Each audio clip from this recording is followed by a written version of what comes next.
First session is on agriculture. We have the honor of having Professor J. Mohan Rao. Few things. First thing is, many of you may not have read his work. After finishing his MBA from IIM Ahmedabad, he went to Harvard, switched to economics, and did a PhD in economics. And his areas of interest are very wide. He's worked on different aspects of development. Also history. His PhD, he dealt with history. He went back and modeled some of the class structures in Irfan Habib's agrarian systems of Mughal India. Although he has worked on different aspects, his main focus has been agriculture in India, since independence. So that's been his main area of focus. Apart from, the academic credentials, wanted to tell you two other things. One is Arjun and I both are his students. He was our research supervisor. So we have a special personal connection with him. You might as well think that this would not have happened without exactly. So both Arjun and I, we went to Amherst. That's where Mohan teaches, and so we did our PhDs with him. One of the important things, since all of you are doing PhDs right now, most of you, is that he always encouraged us to develop our own ideas. That he went through a very careful nurturing process. He always told us, work with your idea, develop it further, bring the idea to me, and we used to have long discussions about the ideas as they develop. So he never told us, this is the idea, you work on it. This was a very special thing. The second key thing was, he taught us courage. Even if you are alone, in pursuing truth, you stand for truth. Never go with the majority. Even if you are completely isolated, you stand for truth. I think, these are values that we picked up from Mohan. So we really are fortunate to have Mohan with us, and I'm sure. Extremely grateful as well. Yeah, we are extremely grateful. He flew all the way from Boston just for this summer school. So this is an incredible fortune. So thanks, Mohan, for coming, and let's listen to him.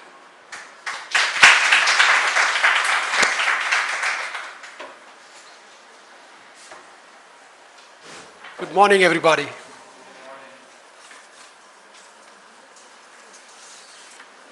Thank you, Vamsi and Arjun, for inviting me and for all those wonderfully kind words of introduction.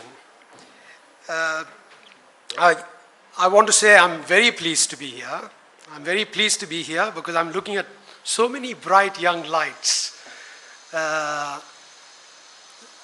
with, needless to say, tremendous thirst for knowledge. This is not a time and a place where the thirst for knowledge is at a high premium, whether in India or elsewhere for that matter. Certainly not in India. This is not the time where knowledge is held in high regard. Money is. Money does much too much talking. And so it's highly creditable that all of you have chosen to invest in a PhD. And I should also say that you're entering academia at a time when higher education in India should be entering its golden age, because the demographics are there.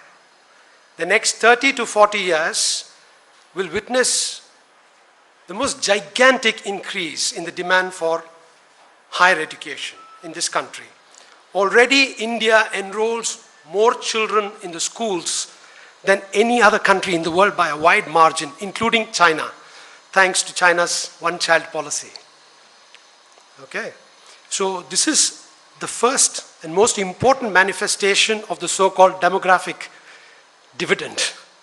In fact, the demographic dividend will mean very little if it does not first appear in the form of a dividend in higher education. So you're entering it at the right time. But it remains to be seen whether the powers that be in this country will exploit this opportunity or fritter it away in counterproductive models of higher education. That debate is still on. I'm afraid it's not going in directions which I would like to see it go. In particular, the resurrection of the public university is a crying need of the hour, of the public university, not the private. At a comparable stage in America's development, public higher education saw a tremendous growth. From 1865 to 1960, the entire public higher education system in America blossomed. You hear about the Princetons and the Harvards, but ignore all that talk. 75% of all American undergraduates are educated by the public university system. In this country, we have developed the bad habit of imitating the Americans for all the wrong things. For heaven's sake, we should imitate the Americans for all the right things. And I tell you, there are plenty of very, very good things about America. Not the ones that you see here, unfortunately. So with those words of encouragement, I should also say, by the way, that further along the lines that Vamsi already mentioned, that to be an intellectual is to be, first and foremost, to be intellectually courageous. That's the first quality of an intellectual. Because when you do not have intellectual courage, you can be bought up by the system. You can be bought up by the system. Secondly, if you don't have intellectual courage, you will never do justice to the intellectual project itself. Okay, so you'll be counterproductive in every possible way. So above all, therefore, be true to yourself. If you believe in something, pursue it. Don't be discouraged by what the Joneses are doing or what they are saying about your paths. So turning therefore to the topic of today's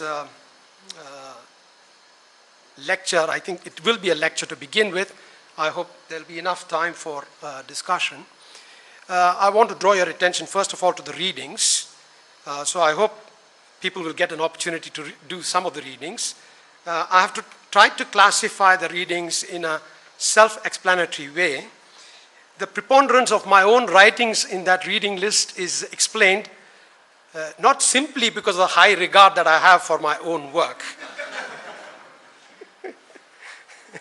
but chiefly because, to start with, at the time that I was devising the reading list, I was under the impression that one was supposed to mainly talk about one's own current work, or recent work, or past work. But I was rapidly disabused of this idea by Arjun, but that didn't change my reading list very much. So do please take the opportunity to do some of the readings. Second point about my talk, I'm afraid I will not be able to stick to the Amit Bhaduri rule as conveyed to us by Prabhat Patnaik, which is when you give a lecture, make 1 point. I'm afraid I'll make many points, perhaps in a very chaotic fashion. So with apologies to my dear friend Amit. I will also bridge many divides. I will say some things which are empirical, some things which are quite theoretical, but that's par for the course, right? We are all academics here, and we recognize both aspects. Although we are talking about the Indian economy, there's no need to shy away from theoretical questions which are really very quite germane to our issues. I will talk about the history of Indian agricultural development to some extent after World War II, after independence, but I will also raise issues which are not directly or easily confined to a historical narrative.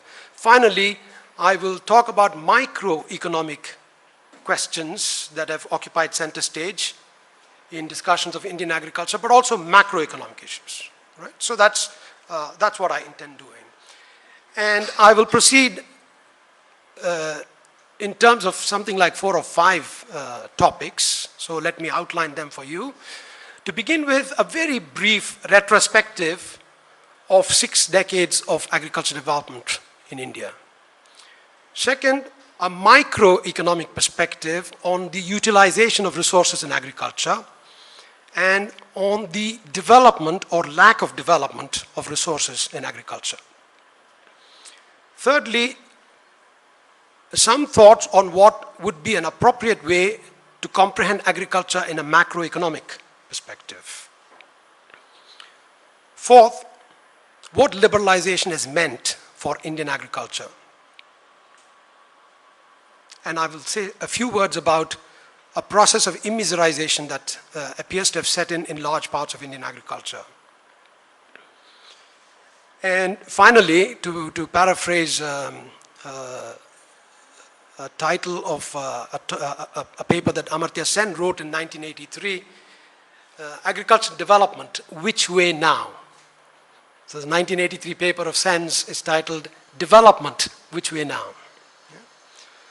So that's the agenda, right? So it's potentially a very large agenda, and I'm a professor. I get carried away, so I might take too much time, and I hope my good friend and former student, illustrious student Vamsi, will, remind me that I should leave enough time for discussion. By the way, I should also like to add that I'm proud to be here. I'm not just pleased to be here, I'm proud to be here because this workshop has been organized by my best 2 students in 34 years of teaching.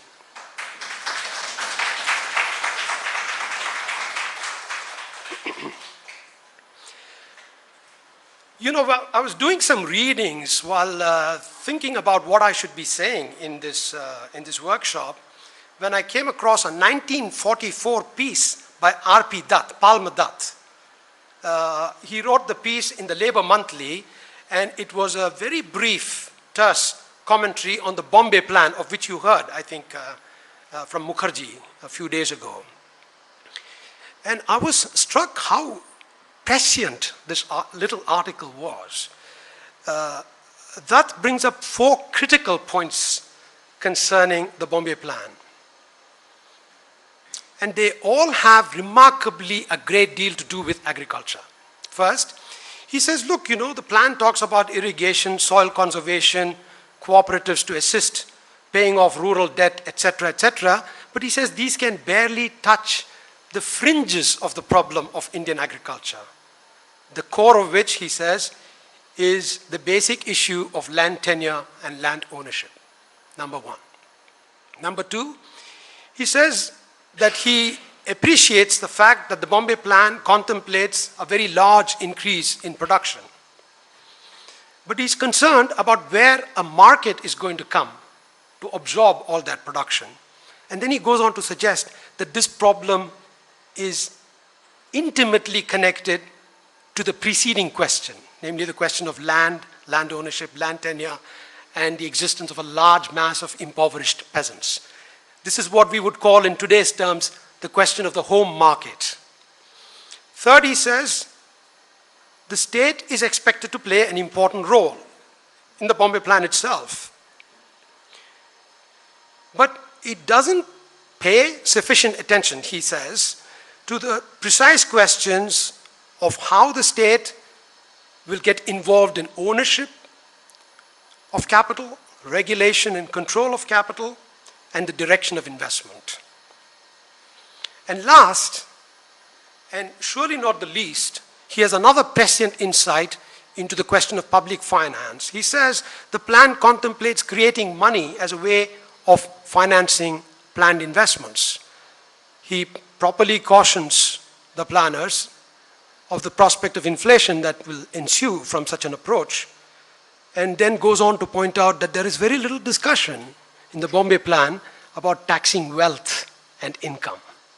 That problem still remains in this country. In fact, this is my assessment of the last 6 decades.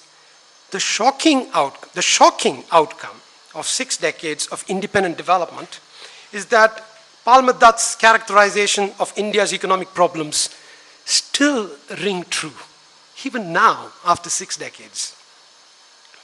And that, in a nutshell, is my evaluation of where Indian agriculture and Indian policy for Indian agriculture have been in the last 6 decades. Clearly, one fundamental question that informs both Palmer Dutt's thinking about this as well as my thinking over a number of years is what is sometimes described as the agrarian question in the literature. It's a concept alien to mainstream economics, but it's a concept central to Marxian analyses of the development process. And naturally, one question that stares us in the face is whether, and if so, in what sense, the agrarian question still remains with us. Or is it simply passé? Is the question of land reform passé? Is the question of state mobilization of resources in agriculture passé? Can we leave it to the market and so on?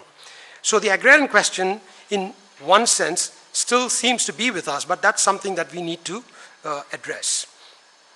Now, arguably, even if one were to conclude that the potential for a revolutionary change via land reform or whatever else in agriculture today does not seem either feasible, political, technical, or other kinds of feasibility, or even desirable, even if that be granted, one might still be left with a question whether there might not be need for deep changes in policies, priorities, resource allocation, and the economic structure within which agriculture functions today, right? So that's the first thought that I want to plant in your head, the question about the agrarian question. Is it real? Is it passé? Has it transformed itself? Has it appeared in new guises? If so, how shall we address these issues? Now, you know, the general understanding about the agrarian question, I would say a refined understanding of the agrarian question, is that resolving the agrarian question involves doing away with extreme land concentration. It involves weakening the disincentives to investment and technological adoption in agriculture. What the great scholar of Indian agriculture, Daniel Tonna, who was driven out of the United States in the 50s, called the built-in depressors of Indian agriculture. So getting rid of those disincentives to investment. It also includes transforming structures that socially fetter the workers within agriculture, and finally reducing poverty and releasing mass purchasing power in the cause of industrialization development at large. Genuine agrarian reform alters class relations in favor of the tillers, frees demand and opens up the home market, and provides a basis for broad-based productive investment. You want proof of this? Look at East Asia and compare it with South Asia. And by South Asia, I include Pakistan, Bangladesh, India, Nepal at all. East Asia has been more successful than South Asia overall in economic development terms. I leave aside the questions of political structures and democracy. And East Asian success, I submit to you, is unthinkable if you do not take into account the fact that radical land reform was carried out in all of those countries without exception. In the case of Japan and South Korea, the land reforms were carried out at the point of a gun, a literal gun, pointed to the heads of the elites in those countries, in Japan and Korea. The gun was held by General Douglas MacArthur, who was the head of the occupying American forces in those countries. And the Americans were fearful that the red flag had already been flown out of Beijing. They were afraid that Japan was going to go communist, and so would South Korea and so on. And the communists were very strong, the Marxists were very strong as these countries were emerging out of World War II.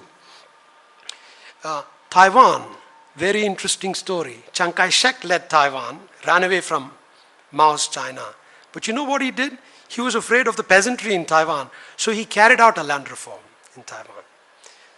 Good capitalists know that the best way to avoid unions is to give the workers the benefits that they would have gotten if they were unionized. And the Americans understood this. Okay? And of course, needless to say, China has undergone various stages in its evolution, but land reforms were very much part of that story. The first 50 years of Chinese history in the 20th century is written literally in blood and exploitation. The Chinese peasantry were mercilessly exploited. The same is true of India. Probably the most famous Bollywood movie of my time is Mother India, maybe Mughal India. I mean, what is that other movie? Sorry? No, 1959 with Dilip Kumar and Madhubal. Mughal-e-Azam, sorry. Mughal-e-Azam is the other, iconic movie. But Mother India certainly is. But Mother India is the story of peasant indebtedness and exploitation and the revolt of Sunil Dutt against the agrarian system of his village. That's the story of Mother India. So the Chinese peasantry were mercilessly exploited. That was transformed by the Chinese Revolution. Whether you like Mao or not is secondary to the question. And I'm saying that those were, in some ways, foundations of the successes that the Chinese are also now garnering, right? So I think this point should not be belabored by development economists. But conversely, development economists ignore this set of observable experience at their own peril. You fail to understand development in the late 20th century if you ignore this history, this background history of East Asia on the one hand, and the corresponding background history of South Asia. What's the corresponding background history of South Asia? The quintessential failure of land reform. Okay? Land reform, I would say, failed in South Asia. By the way, it's very important to remember that in the South Asian case, rent of land and tax from land are a couple. They're called the rent-tax couple by many economic historians. Because if you went back to Mughal times, the bulk of the surplus, as we understand it, was extracted from the peasantry in India, and I mean India in the broad sense, all the way up to Afghanistan and up to Burma. The bulk of the surplus was extracted from the peasantry in the form of a tax. Okay? That tax was not reduced in nominal terms by the British powers. Remember the permanent settlement where the British are supposed to have pitched the tax rate at a very high level, right? Impoverished the peasantry and in many cases even the zamindars who lost out their lands to another set of fly-by-night zamindars or Johnny-come-lately zamindars and so on. But you know what? In the next 150 years after the permanent settlement, the nominal land tax in real terms was whittled down, completely whittled down. So at the beginning of the 19th century, let's say the average peasant in Bengal, Bihar is a very large part of India because it includes Bangladesh, okay, may have been about 30, 40, 50% of the gross output. But by 1947, the average land tax in India was 2.5%. What happened to the difference? It's very nearly the bulk of the surplus that the Indian peasantry produced. It vanished. Of course, it did not vanish. Okay? It became rent. It became rent. Zamindaris became correspondingly more economically bloated as the state became weaker in terms of the agricultural land revenue. So a major part of land reform, quote unquote, in India took place by way of inflation over a 150-year period.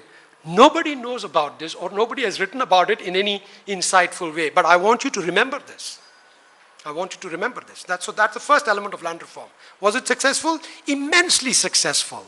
Did it benefit the peasantry? Sadly, no. Okay? It was a reform between the elites. The state class lost out and the intermediary classes, zamindars included, okay, benefited. By the way, not everywhere there were zamindars. In parts of South India, for example, there were mirazdars who were somewhat lesser zamindars, but nonetheless, the elite of the rural population benefited from that. The second type of land reform that I have in mind when I talk about the failure of land reform is what came after independence. And that includes zamindari abolition. Zamindari was abolished, but what did it consist in? It consisted in eliminating the zamindars as intermediaries between the state and the peasants. But wherein lay this intermediation? It lay precisely in the tax collecting function. But the taxes, as I've just described, had already been whittled down to near nothingness. So this intermediation function itself meant very little at the time of independence. Okay? So yes, in some announcement sense or symbolic sense, as we discussed in yesterday's context of law and development, zamindari abolition had an effect. But in substantive material economic terms, it wasn't very much. The third element of land reform is land to the tiller. Okay? Land to the tiller. And here, again, we have something to say about law and development, because the amount of legislation for land reform is really monumental in this country, voluminous. Quantities of legislation was passed, for land reform of this, tenancy reform, and so on and so forth. But on the ground, literally and metaphorically, it did not mean very much. So that's the failure of land reform that I have in mind. A few numbers might not be out of place here. The number of households that received land over the 60-year period was just 5.4 million out of 120 million. Less than 5% benefited from land reform. Secondly, S.K. Mishra has estimated that no less than 63 million acres of land would have been available in the mid-50s and early 60s for distribution among landless and land-poor households. But while the distributable land was about 26% of the total arable land in this country, the distributed land was a mere 2%. And in many cases, it is widely reported that the land that did come up as surplus land for redistribution was the worst kinds of lands. In terms of quality, it was not even very much. Even today, Vikas Raval estimates that the extent of sealing surplus land is more than three times the extent of land that has ever been redistributed in this country under land reform.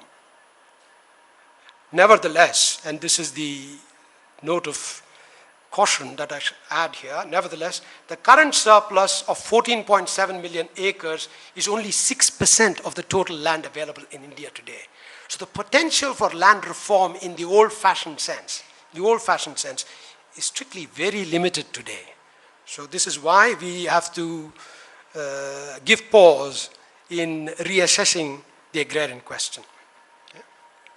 So moving on beyond that very important first concern that Palme Dutt raised in 1944, I now move on to what the government of India actually did.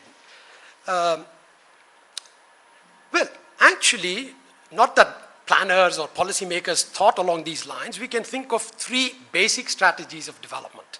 One, which is the mainstream approach, which is often called trickle-down growth. We can call this trickle-down after growth. Okay? Distribution after growth. Growth comes first. This is another way of saying that basically it's a strategy that involves ignoring questions of justice, both relative and absolute. The second broad strategy is growth with social justice. And this involves straightforward land reform. The idea here is that when you give land or other complementary resources to the people who actually work the land, this is a direct contribution to justice. It's a redistribution, obviously, and it's a direct contribution to justice. But this view does not necessarily take into account any feedback effect from redistribution to growth itself, which brings me to the third strategic viewpoint, which is growth through social justice. Growth through social justice.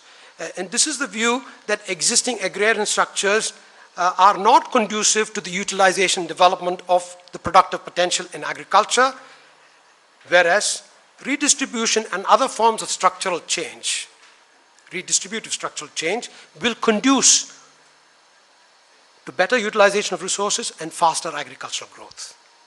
All right? So those are the three alternatives.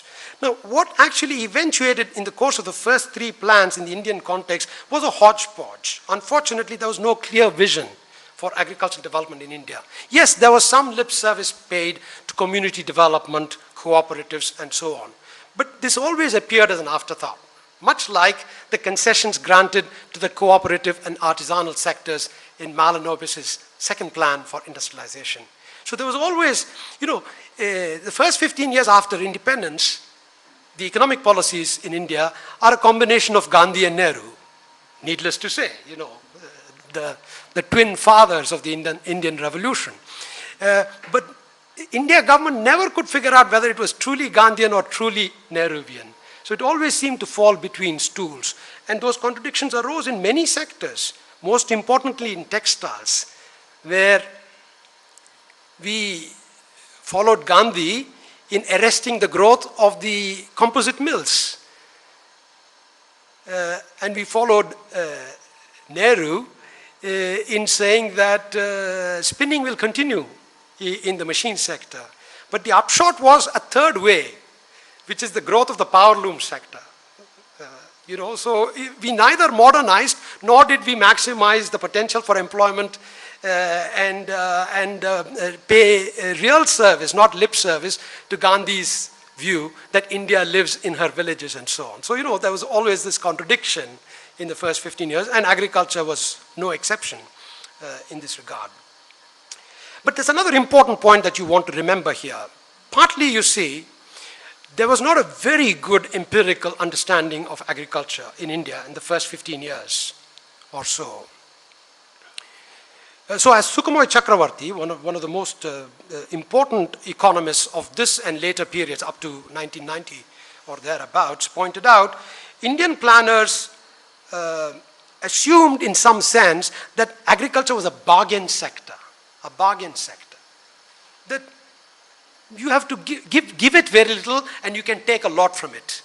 This, it turns out, was false. It was a false assumption. Okay? Its falsity was proved in 64, 65, 65, 66 when we had two disastrous droughts, 25% shortfalls in 2 successive years. It brought India to her knees. Indira Gandhi had to kowtow to President Johnson. And Johnson extracted his pound of flesh, which was a 67% or some large percentage devaluation. He asked for 67%, we gave him less. But in return, he gave us PL 480 food aid. And this was also the period when a number of scientists even, not to mention economists and others, started predicting grave Malthusian outcomes, especially in India. So India was a kind of a sick man of the world, the hungry man of the world in every sense. And so the planners were rudely woken up by this crisis of the Indian economy, which was actually an Indian agricultural crisis. And therefore the planners took a 3-year holiday. 3 years they suspended the 5-year plans and they regrouped and they decided to launch the Green Revolution. The Green Revolution was metaphorically and in real terms an alternative to the Red Revolution. And it was spearheaded by C. Subramaniam with the help of the Rockefeller Foundation and the Americans, with our being able to secure access to high-yielding varieties and so on. So in its time, it made a signal contribution. I'm not an unrepentant critic by any means of the Green Revolution. At the time, there was no other alternative. In retrospect, you can talk about alternatives, organic farming, and so on and so forth. But the fact remains, it was a technocratic solution after a long period in which social, agrarian question type issues had been buried under the rug. And therefore, it's appropriate to point out the limitations of this strategic shift. There was a strategic shift in the mid-60s, but it had limitations. And what were the limitations? The limitations consisted in the fact that the planners only wanted to redress the immediate problem of a marketed surplus. How to keep hungry urban India fed so that enough surpluses are forthcoming from the rural areas. So they decided to build on the well-endowed regions. Punjab, Haryana, because those were the repositories of British public investment, especially in the canal colonies and so on, right? And it was easy to get quick returns from public investment in extension, in local adaptive research of the new high-yielding varieties, extension of credit, and so on. And as I said, in its own way, it was successful. It did increase the market itself. Plus, between 68 and 1980, there was a significant uptick in the growth rate of agricultural output. By 1980, our godowns were overflowing, just as they are right now. But hungry India remained hungry. Okay?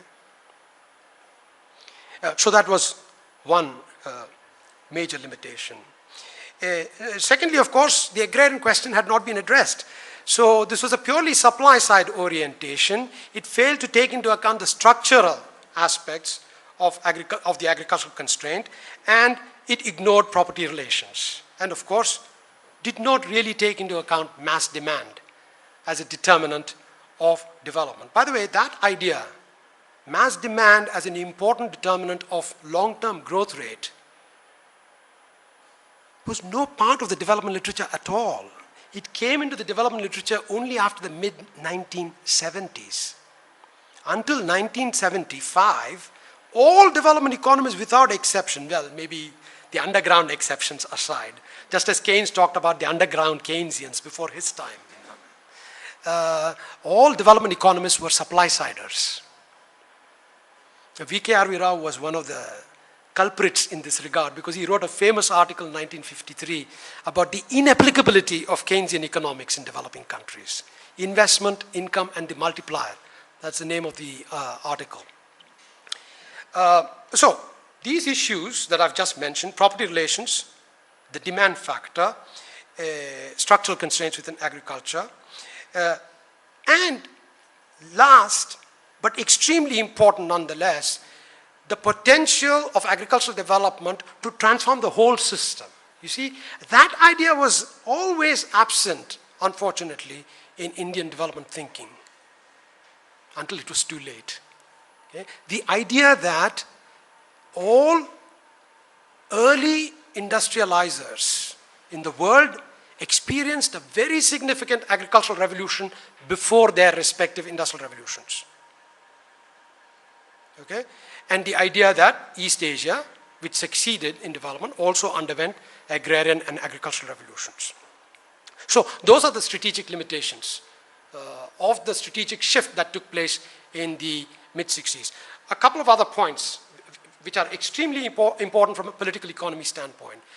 When you build on the best, which is what the Green Revolution did, that is when you build on the best regions, when you build with a strategy which, not by design necessarily, but because of its inherent nature, favored also the bigger farmers with better access to credit and so on and so forth, even though the technology itself was widely believed to be, and correctly, to be scale neutral.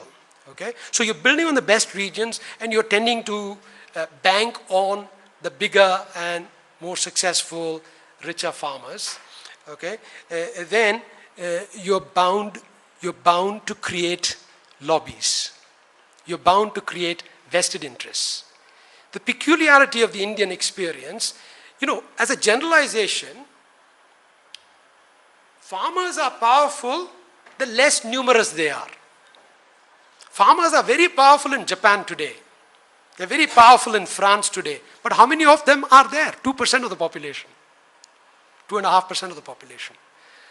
Whereas where farmers are numerous, Indonesia, India, Mexico, etc., generally they're supposed to be very weak. Because you see, you can't give subsidies and other benefits to a large number of people because it would be very, very expensive. But you can spoil silly a small number of people because it doesn't cost you too much. But in the Indian case, we did subsidize our surplus producing farmers, above all through the price mechanism. We maintained relatively high procurement prices because we were afraid of spoiling the market for our surplus producing farmers. So Punjab farmers, Haryana farmers, West UP farmers, Coastal District, Andhra farmers, Tanjore farmers, etc., surplus producers became vested interests in a set of agricultural policies. Quite apart from the pricing system itself in which they became a vested interest, a topic on which Ashok Mitra wrote very insightfully in a book called Terms of Trade and Class Relations, which also includes a discussion of the corresponding Soviet and English debates.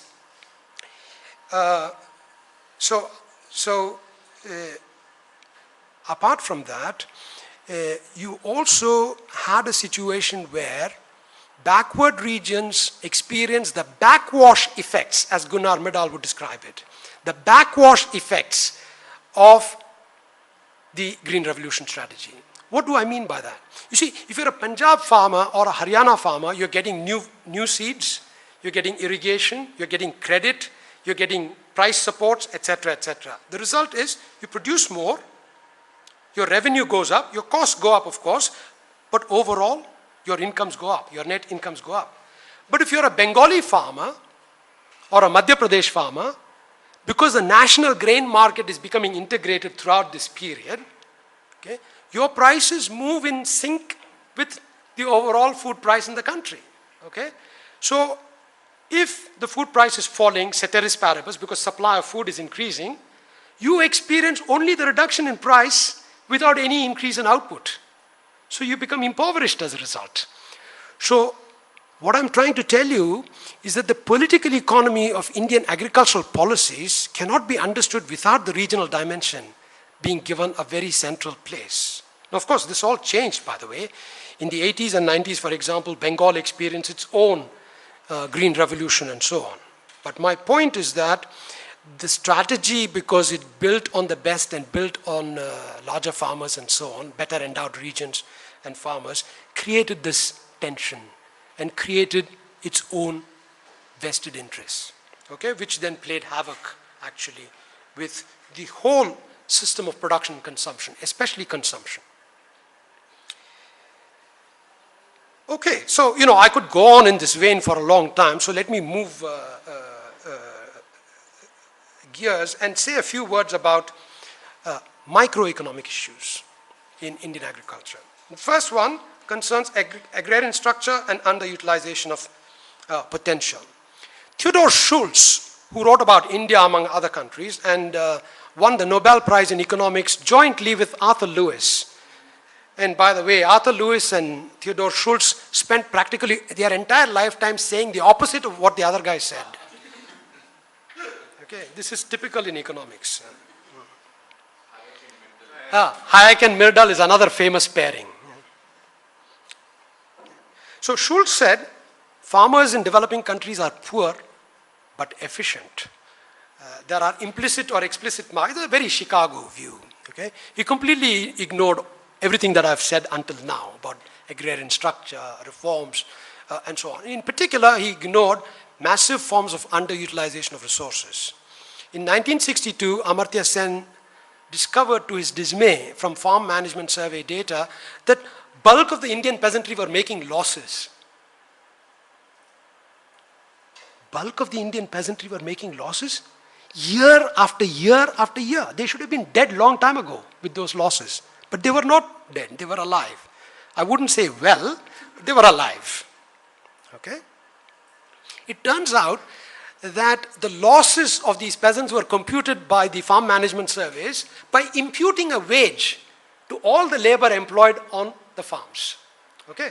Now, as you know, small farms have labor. That's one thing they have. And they use it very freely, abundantly. Large farms are very careful about labor because they have to pay them, they have to supervise them, and they may not work. Okay? However, the small farm thinks of his labor as virtually free. And then you impute the market wage rate to that labor, and you subtract the imputed labor cost, and then you find losses being incurred. So Amartya Sen was the first economist to notice this. And that gave rise to a huge literature, which is still growing, called the literature on the inverse size-yield relationship. The finding that yield in value terms per acre is inversely related to the size of the farm. The smaller the farm, the higher the yield per acre. The larger the farm, the smaller the yield. And these yield differences can be enormous. And subsequently, these studies were replicated throughout the world, most recently in Africa. And generally speaking, the relationship has held up. It holds up strongest in Latin America, where the yield differences can be massive, 10 times the difference. Okay? Now, I would suggest to you that prima facie, an inverse size-yield relationship is symptomatic of inefficiency in agriculture. Because, you know, the general rule is marginal returns to all factors should be equalized. And under certain restrictive assumptions, that would give rise to equal labor productivities and land productivities and capital productivities across all size categories of firms, in this case, farms. But that was not the case. That was disproven. So it was very clear that even though there were markets for land, labor, and capital in India or in Mexico and so on and so forth, these markets were not good enough to take the labor to the land or take the land to the labor, to bring Muhammad to the mountain or mountain to the Muhammad. It was not happening very well. It was happening, but in a very imperfect way. So K.N. Raj pointed this out in a very famous paper. He said there is very little difference in India between the ownership holdings of land and the operational holdings of land. Okay? So the market system was failing. And you know why it was failing? Because there was inequality of land in the first place, right? It is because there is an unequal ownership distribution that you also have an unequal holdings distribution, because the market is not functioning very well. But if you did not have unequal ownership distribution in the first place, you would not get the inverse size yield relationship in the first place. Okay? And that would be a significant boost to the utilization of resources, by which I mean utilization of labor, land, and capital. Needless to say, land inequality also reflects as inequality of access to credit, inequality of access to modern inputs, inequality of access to MLAs.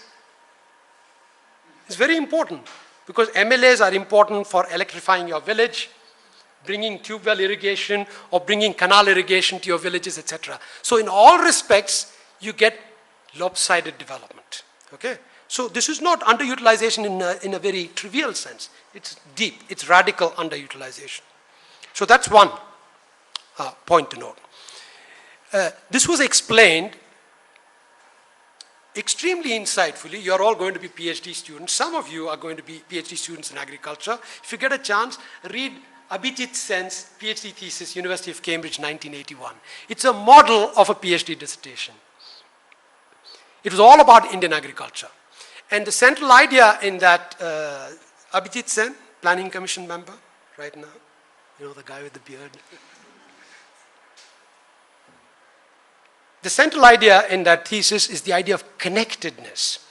What Sen was saying is that there is a connectedness between ownership and operational distributions. The reason is those who have land and access to credit are unwilling to hire large amounts of labor because they run into moral hazard and supervision problems. You're not able to utilize the labor because of problems of incentives and so on. Those who don't have land, which means those who have a lot of labor but very little land, don't have access to credit. Okay? With the result that they are not able to push their farming potentials very much. So on both counts, you lose out. So this was his argument. I made a related argument based on the localization of production in agriculture. So I developed the idea that you need a theoretical understanding of why a village exists. It's a strange question. Why does a village exist? What do I mean by that? I mean by that the fact that agriculture is very land intensive. You know, you can localize all of India's industrial production in an area not much bigger than the city of Bangalore, or maybe 3-5 times the city of Bangalore. You can put all the industries in that land area. You cannot localize all of Indian agriculture in that area, because by definition, agriculture spreads out. So it's very land intensive. So the population also has to distribute. And population distributes itself in clusters for obvious reasons of economies, of, in the old days, protection, nowadays in terms of modest amounts of infrastructure, drinking water, sanitation, etc., etc. Okay? As a result, you get clusters of populations. But when you have villages in which even the poorest people, many of the poorest people, not all, not in India, but many poor people own small bits of land, those bits of land immobilize the labor. You see, if you have completely landless proletariat, footloose labor, okay, that's a different story. But most of Indian agricultural labor for the bulk of the period that I'm talking about was not footloose labor. It could not be footloose because it was tied to the pieces of land that they had in the villages. Okay, so in one sense they were a captive labor supply to the local big landowners. Okay, thus the development of patron-client relationships, sometimes organized through the caste system, right? The development of local, durable labor, credit, and land relationships. All of these things can be explained in these terms. But more importantly, this can also account for extremely limited mobility of land, labor, and capital across villages. In several surveys, Bardhan and Rudra in the late 70s and early 80s found that there was very wide dispersion of interest rates, wage rates, and land rental rates across even very contiguous villages. Villages are not very far from each other, but wages are different, interest rates are different, rental rates are different, to a degree which could not be explained by, conventional economics, conventional economic models, So there was a lot of non-tradability in some sense, introduced by the existence of the villages. So that was my argument. Of course, that then gives rise to the potential for localized monopolies. Because if you have a few landowners in a village who have half the land, right, and the rest of the households, 200 or 300 or 400 households, are mainly labor suppliers to these dominant landowners, then you can get monopsony in the labor market, monopoly in the land rental market, monopoly in the credit market, and so on and so forth. And monopoly is well known to limit efficient utilization of resources, and it can also give rise to underdevelopment of resources. So that brings me to the second point on the microeconomic dimension, and that is the fact that Indian agrarian structures, microeconomic structures, this is another word for it, were a very important factor holding back the forces of production, to use Marx terminology, or technology as we would say. The agrarian structure was holding back technology. Let me explain this argument in some detail, not very much because we don't have time. Amit Bhaduri made this point in a very famous article in 1973 called Agricultural Backwardness Under Semi-Feudalism, published in the Economic Journal. It made a splash, it made a tremendous impact, it had a tremendous impact. I would even say that Amit Bhaduri's article was extremely important in opening up a huge literature in the mainstream on sharecropping, interlinked markets in rural areas, etc., etc., etc. In fact, Joseph Stiglitz cut some of his many teeth working on some of these issues, including sharecropping and so on. Okay? So what was Amit Bhaduri's point? He was saying that in Bengal, villages that he had looked at, there were jotedars and sharecroppers, landlords and sharecroppers. They divided the crop. But the jotedar was also the source of the credit to the sharecropper. So if a technical improvement came along, this would raise output. And the landowner would gain because he would get half of the increase in the output. That's good for him. But on the other hand, the peasant also gets half of the increase in the output. And the peasant might use that to pay back the loan. And when he pays back the loan, the jotedar loses his second source of income, which is interest on the credit extended to the peasant. And we are not talking about 3%, 8%, 30%, 60%, 90%. We are talking about 120% rates of interest, typically, in the time and the context that Bhaduri is describing. So it's not a minor source of income, depending on the volume of credit and so on. But more than that, Amit also argued that the jotedar had a political hold on the peasantry. You know, the vote bank system is not some bank sitting out there in Delhi. It starts from the grassroots. And so you have to understand the economic or material conditions under which this bank grows. And that's part of Bhaduri's argument. Because the peasants become free in this sense, free of the credit dependence that they otherwise suffer, then they might become politically free thinking also. And who knows, then the Congress government might collapse, or the whatever SP government might, whatever the government might be. So that was Bhaduri's argument. This argument was given extraordinary expression, but really in other forms, by Pradhan Prasad, who wrote about Bihar. In fact, if you're interested in these issues, I urge you to read Prasad's writings on this. He argued that, leaving aside other states, Bihari backwardness, agricultural backwardness, lay, of course, in the agrarian structure. Okay? One of the reasons why big landowners were unwilling to take on electrification or take on tube well development, which are fundamental to raising agricultural output. By the way, you can't grow food without water. Land without water is useless, right? You want an example? Take the Sahara. Yeah? So water is absolutely essential. But the Bihari landowners would not go in for these kinds of improvements and investments. Why? Because if they did, output would grow, demand for labor would rise. And if the demand for labor rises, and if the demand for labor is sufficiently inelastic, it is easy to show that the landlord's net income would actually decline rather than increase. Peasants would grow prosperous. They would get all the benefit of the improvement, plus more. At whose expense? At the expense of the landowners.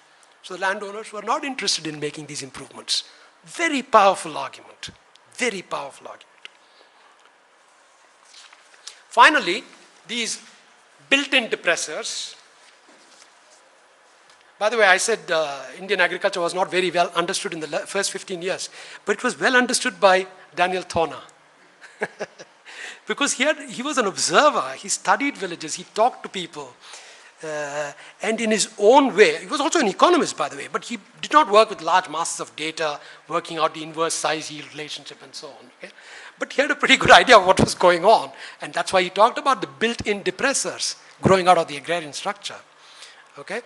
Well, last point on this is to say that my argument on fragmentation of rural markets, the localization with villages and so on, sense idea of connectedness, they also in their own ways generate the same kind of economic logic of built-in depressors.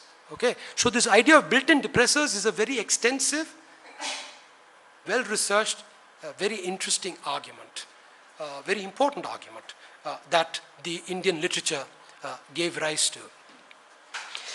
One last point on the microeconomic. I think I'm taking too much time. Huh? That's not very much time. That's what I meant. We have to, let's go to 11. Okay, good. And then we can... Good. We'll figure out the coffee break. Sure. Come back. Okay. We Good. have time. We put in enough time lunch. Okay. Good. Okay. Okay. So apart from the extensions like connectedness and fragmentation, etc., also reinforcing the built-in depressors argument, I would also like to point out one other point. Okay? This point I developed in the Cambridge Journal of Economics article, which is on the reading list. Okay? And which also informs very extensively my joint paper with Sarva Storm, which was a survey of distribution and growth in Indian agriculture. You see, you remember I talked about the regional dimension in Indian agriculture development, early developers, late developers. It's something like the developed countries and the developing countries. A very famous development economist, what's his name, wrote a book recently called Kicking Away the Ladder. Ajun Chang. Are you familiar with this, Kicking Away the Ladder? I climbed the wall. I'm very happy. I can get a good view of all of Bangalore. I don't want these other Joes to follow me, so I kick the ladder away. And then I do that to them. See.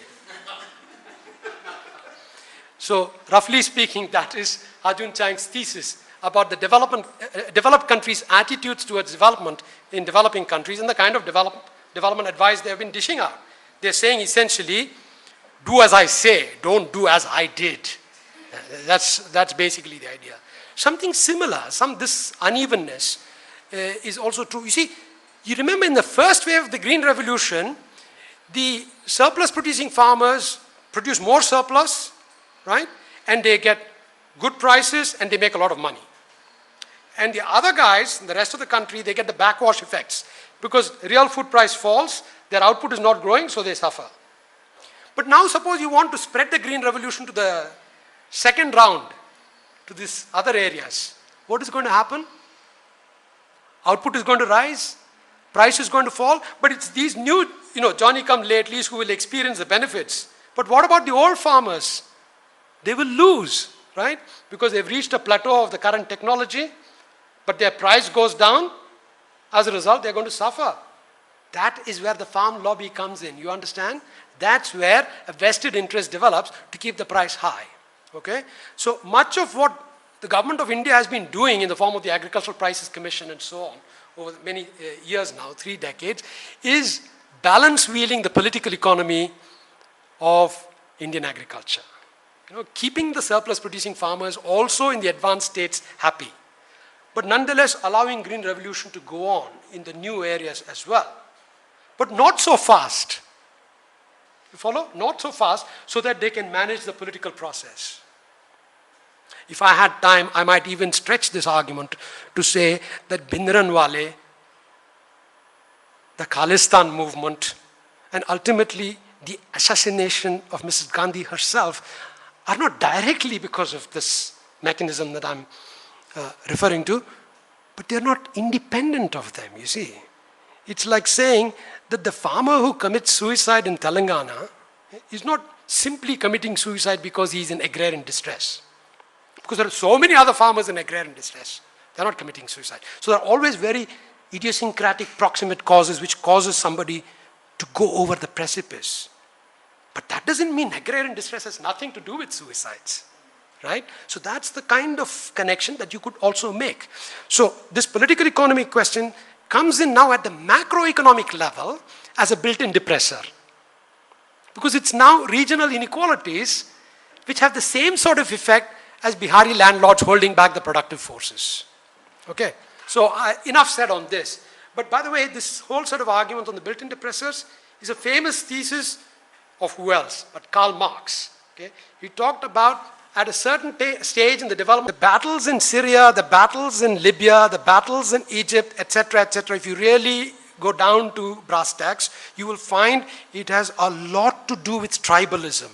Tribalism is extremely strong in the Middle East. I know because I've lived in Syria and I know people there, and I know what's going on. It's not just Sunni Shia because that's part of the dimension too. Okay, so in other places there is tribalism, but in India there is tribalism, of course, but there's also caste. Okay, and as you know, caste has haunted modern Indian history. Okay? It's a phantom that never goes away. And it's much more real than any phantom. Okay? And the big question is caste class? That's a big question. For people who, are very strong proponents of class analysis. Of course, as you know, many, many Indian social scientists have rejected such a view. Above all, M.N. Srinivas, the doyen of Indian sociologists and so on. I won't go into those things, but I do want to point out that you can think of, and this is a very tentative hypothesis. You see, what I'm trying to do, this is after all a research class, no? It's a body of research students. So you shouldn't think about agriculture only in terms of, okay, are we getting enough food? Is the food price right? You should also think about other issues, which may be intractable, as I discovered. Maybe you'll find that you can tract it after all, you see. So I'm raising, an issue about caste. Caste is very important reality in the Indian village. It's also a very important reality in Indian parliament. In fact, in Rashtrapati Bhavan, it's very important. Okay? It's important everywhere, whether you like it or not. Okay? And just because you talk about caste, you don't create the caste system as some middle-class Johnny commentators would like us to believe. All right. So, caste, as a tentative hypothesis, I would say, is the outgrowth of the gradual mainstreamization of autochthonous or indigenous populations of this country. The tribal population who remain are the tribal population who remain. The lower segments of the Indian caste system can be thought of as accretions of pre-existing tribal groups into mainstream society. Okay? And that acculturation and incorporation of outsiders necessarily is accompanied by strong insider-outsider differences. Okay? And that may underlie the caste phenomenon and its ossification over time. But of course, as you can see, by the very description that I've just given, it is also intimately connected with class connections, because the people who are incorporated last are at the bottom of the economic hierarchy as well, not just the ritual or purity-impurity hierarchy, etc., as people like Louis Dumont or, M.N. Srinivas would have us believe. I remember M.N. Srinivas giving a lecture at the National Institute of Advanced Studies in this city in 93, 94, where I was a visitor. And he was whatever he was, J.R.D. Tata professor and so on. And the institute asked him to give a talk summarizing his lifetime work on caste, which he did. And in a nutshell, what he was saying was, and he said so, he said, caste in India has outlived its usefulness. I got up and said, useful to whom? Useful to whom? And by what criterion? Mind you, he's a great scholar and he knew a great deal about the caste system. But he was arriving at a conclusion which I found completely unacceptable. Completely unacceptable. You know, this kind of difference can arise, I think, only in the social sciences. You know, two well-meaning, good-thinking people arriving at radically different assessments. So are there caste correlates of class? Absolutely. Are there class correlates of caste? Absolutely. Does caste inform the utilization of resources? Certainly. Does it inform the development of the force of production? Certainly. Okay? You have to examine Indian agrarian structure simultaneously along the economic and caste dimensions. There is no other way you can do it. And some people have done it.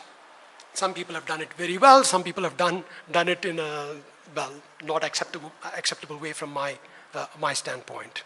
I should also point out here that there are very radical readings about the caste system also among economic historians. You know, Irfan Habib has a very different take on this than, say, for example, Dharma Kumar, who also wrote about land and caste. That was her Cambridge PhD dissertation and so on. But I leave that aside. Briefly turning to macroeconomics. Macroeconomics. You see, when you're looking at agriculture in a developing country context, you are, of course, talking about a sector. There is no question about that. By national income definition, agriculture is the primary sector, basically. But you're also intimately talking about macroeconomics. Why is that? Because agriculture is a large sector. But let me spell out some specifics on that point. First of all, as you know, in many takes on development and growth, surplus labor is a very important idea. Surplus labor, reserve army of labor in the broad sense, whatever you want to call it. And agriculture is a repository of surplus labor. The prime repository, by no means the only, by the way. Which is another major repository of surplus labor? Any idea? The family. The family. How come? Because, for example, in 1910, only 10 or 15% of American women were in the labor force. Today, 75% of American women are in the labor force. Okay? Previously, they were, in some sense, the labor of patriarchs, working under patriarchy. Now, they are the labor working for capitalists. Okay? So the family is also a very important repository of surplus, by no means only peasant labor or agricultural labor, but agriculture is a very important, probably the first source of surplus labor. Second point, agriculture is vast in employment terms. It remains large in India, even today. Okay, in fact, you could argue that that's one of the manifestations of the failure that I was talking about earlier. Third, the food share of expenditure is very high. Is very high. For very poor people, it can approach 70% of their total expenditure. In fact, they are defined to be ultra poor. According to Michael Lipton, the ultra poor are those people who spend at least 70% of their income to get at least 80% of their calorific requirements, something like that. In any case, if you take the average Indian population, okay, the food expenditure share is very large. Okay. Fourth, the food price is a microeconomic price, right? But it's also a macroeconomic price because it's the most important price determining money wages in a poor country. If food prices go up, one way or another, capitalists will have to pay higher nominal wages, correct? One way or another. Not always equally, proportionately, immediately, and so on. But sooner or later, they'll have to match the price rise with a wage rise. This is certainly true for government as employer. When food prices rises, money wages have to be raised for government employees. The point I'm making here is that when food price rises, it squeezes profits and it squeezes the government budget. Nobody would deny that profits and the fiscal deficit are fundamentally macroeconomic categories. Okay? But they are very importantly determined by the food price. So the food price is really a macroeconomic price. There are three macroeconomic prices. You know, this is a crude way of putting it. One is the interest rate, the second is the exchange rate, and for developing countries, there's the food price. They're all relative prices, but they're also macroeconomic prices. Fifth, I lost count of the numbers now, role of agriculture in the home market. You see, rural people, each of them may not buy very much, but there are lots of them. So their demand base can be pretty significant for certain sectors of the economy, especially, outside agriculture. A last feature, and this is actually a special feature of late agricultural development. Agricultural development nowadays, I take that back, over the last century until very recently. Nowadays, things are changing. Okay? Until very recently, for about 100 years, agricultural development has depended primarily on state initiatives. Irrigation, large scale. Agricultural research, mostly in the public domain. Think of IRRI, CIMMIT, and so many other multi-lettered organizations devoted to agricultural research across the world, but also inside the countries. Every country has a network of agricultural research establishments and so on. Okay? Rural electrification, rural transportation, etc. Rural education. The same Theodore Schultz, whom I did not speak very kindly towards a little while ago, wrote very knowledgeably about the role of rural education in agricultural development. He made a very important contribution there. He said that education is very important not just because it makes people's minds grow, but they also become better farmers. Because with modern technology, you need a certain amount of literacy, etc., etc. Now, all of these, what I would call the leading inputs for agricultural development, modern agricultural development, remain in the public sector. You understand? Therefore, who is the most important agricultural capitalist? The government. The government.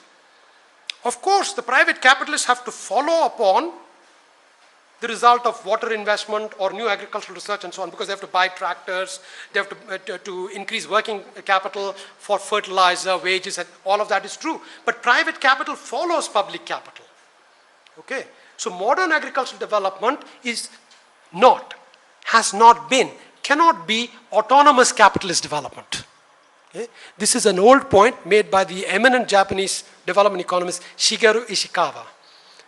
You want to read the book called Agricultural Development in Historical Perspective, in which he makes this point very extensively for Asia, but I would even generalize beyond Asia. You know? It's true of Turkey, it's true of Egypt, it's true of Mexico, and so forth. It's true of the United States. The entire state university system of which I spoke glowingly earlier, how did it start? It started as land grant colleges.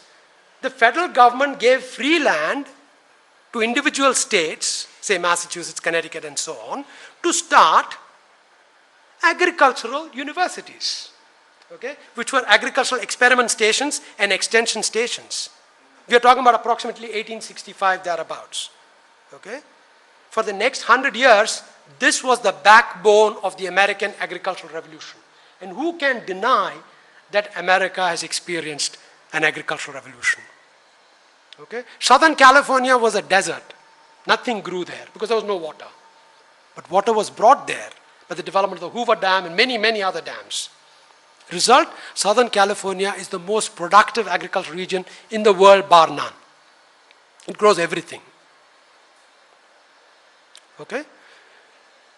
By the way, that function of leading agriculture has faded away in the American case. But the state universities have adopted a completely different avatar, which is development of human capital. Because human capital also fails, you see, for similar reasons.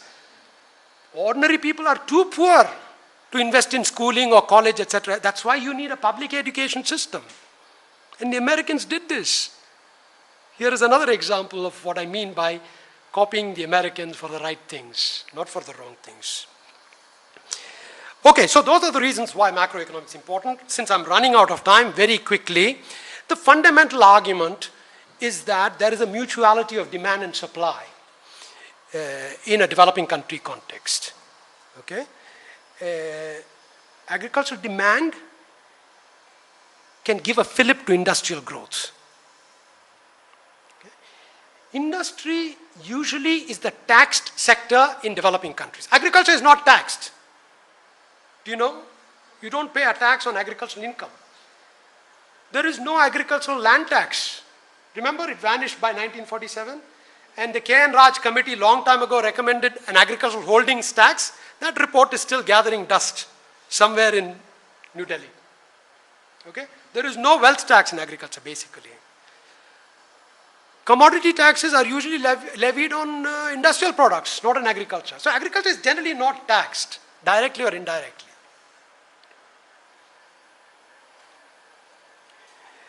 And yet, public investment is required for agricultural development. Remember, the state plays a leading role and so on. So, agriculture contributes to industrial development by the demand route, but industry contributes revenues to the government. Okay? Those revenues, part of them get back into agriculture. So we have a very indirect, something like the triangular trade that Prabhat was describing, a very indirect way of taxing and investing in agriculture. You cannot tax agriculture directly. Okay? So you do this. You rob Peter, give it to Paul, then rob Paul and give it to Jane, something like that. It's an indirect route. So these are the two important elements of the macroeconomics of agriculture in developing countries. Demand-supply complementarity between the two sectors and the centrality of the fiscal constraint in releasing agricultural supply. Okay? That's the first point. Second point in building a macroeconomic view of agriculture is to note that agricultural prices generally are market clearing, unless of course government steps in, which can also be modeled. Okay? Generally speaking, agriculture is the classic case of the competitive market, right? I mean, when you read your microeconomics, the economist will always trot out agriculture as the example. He's afraid to trot out any other example because they're all monopolies. Okay? But certainly agriculture is competitive. And as I've just implied, industry generally is oligopolistic. So you have what Sir John Hicks called the fix-flex model that's required. One sector has a flexible price. The other sector has a fixed price. In other words, one sector is, if you like, Kaletskian. The other sector is neoclassical. Okay? So you need a blend of the two. And when you put these 2 points together, you get a macroeconomic model, relevant macroeconomic model, not pie in the sky macroeconomic model, like the Chicago economists developed. and contributed to destroying the world's economy in the last 15 years. Okay? So if you want a relevant macroeconomic model for agriculture, and remember I've said you need a macroeconomic model because agriculture is macroeconomic in important ways, then this would be the way to go about it. Okay? Part of this kind of reasoning underlies my Cambridge Journal paper also, which actually also has the political economy element. So you might want to read that piece. Since I'm out of time, I'll come to my last topic, more or less on time, I think, which is liberalization, immiserization, and where we stand. Well, I'm going to defer to Vamsi. At some point, I hope Vamsi will talk about his own work. But Vamsi, came to me, I don't know, was it 96, 97, somewhere around then. And he said, he wants to study immiserization of Indian. I said, what immiserization? He said, immiserization. I said, what immiserization? Then, this went back and forth, and I was completely skeptical, okay, of his claims, until he came back with his findings and so on. See? And the rest, as they say, is history. Okay. What Vamsi did was he studied the impact of liberalization on cotton farmers, particularly, okay, in Andhra Pradesh. And he discovered that liberalization in some crop sectors had reduced output prices, okay, because markets were opened up, quotas were removed, and so on. But in addition, the state withdrew from input subsidization and so on, fertilizer subsidy in particular. So the farmers were squeezed doubly. In addition, because these peasants took to BT cotton and new varieties of that nature, which were water intensive and so on, many of them had to sink wells. And because of the competitive nature of well sinking in rural areas, see, actually water is a public resource, exhaustible but public resource. Okay, but if people keep building their wells next door to each other and dig it deeper and deeper, they're basically taking the water from each other. You follow? So you then get a collapse of the water table. Actually what happens is the peasants keep digging deeper and deeper and deeper, which means they sink deeper and deeper and deeper into debt. Until at some point, some of them decide it is better to sink into another world than to keep on sinking in this world. That's what happens. Okay? So this idea that there has been distress in rural areas in general, and that in particular there's been absolute immiserization in many instances, and this has contributed to increased poverty, but just as importantly, increased inequality in rural areas. And this inequality is not just agrarian, partly it is agrarian, but it is also agricultural classes versus non-agricultural classes. For example, merchants, money lenders, and other middlemen and so on. So this is the story that Vamsi has developed, very insightfully in his dissertation. I cite this as a graphic example of the issues that actually Prabhat Patnaik highlighted in his talk. Strangely, Prabhat, who was supposed to talk about post-independence India, ended up talking a lot about food and agriculture. So I'm off the hook now, because by and large I agreed with much of what he said. There was one point on which I would like to pick a quarrel with him. I do not like this very elastic and flexible definition of primitive accumulation. I don't. You see, if big firms defeat small firms in a competitive market, in the competitive process, that's not primitive accumulation. That's just the law of accumulation. It is the regular laws of competition of the marketplace. Primitive accumulation involves, of course, the creation of doubly free labor. That is, labor is released from possession of the means of production, okay? And it also becomes juridically free in the process. Think about enclosures in Western Europe, okay? So if tribals in India, their land is encroached upon and occupied and the peasants are displaced, okay, they in some sense become juridically free because now they are not held down by their tribal loyalties, obligations and so on. They are free to work for anybody, okay, but they are also free from the means of production that they previously were tied to. And this process of encroachment, etc., skullduggery, etc., perhaps even violence and so on, that is primitive accumulation, with or without the assistance of the state. Okay, so that was a small point that I want. Otherwise, I'm very much in agreement with much of what Prabhat had to say. Let me close by pointing to a couple of points. Okay. One is, I think public investment still remains important in India. Biotechnology is creeping in on the scene. By the way, that is what has changed.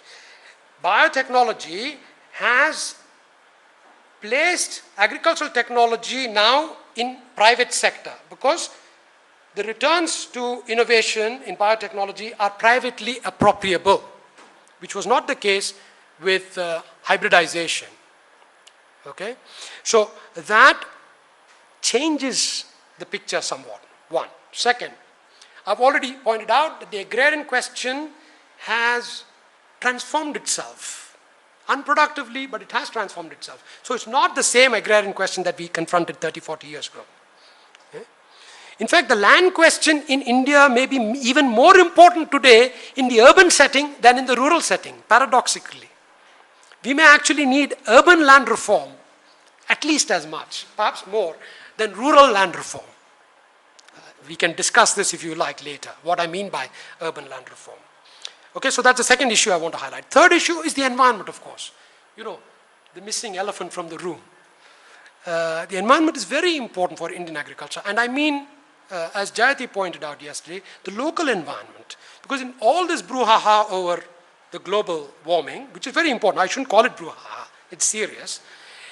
We should not forget that there's also local ponds, local waterways, rivers, fertilizer runoffs, pesticides, salination of irrigated lands, and many other such issues, deforestation and so on. And that's another issue that looms, I think, large. Listen, this is a vast landscape, Indian agriculture, so I've merely nibbled at its edges. Okay? So, there we are. Thank you.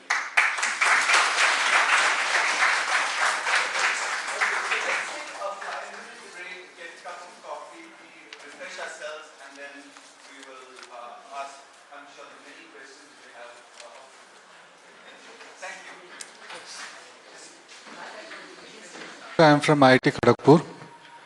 So even during the fag end of the pre-independence era, economists like Ranade, then the policymakers like the Feldman-Mollowitz model all emphasized on putting more priority on industry. Now, the basic premise of the economic thinkers during that period was a transition from the traditional agrarian sector to modern industrial sector will create large surpluses which will percolate to all sectors of the economy, which never happened.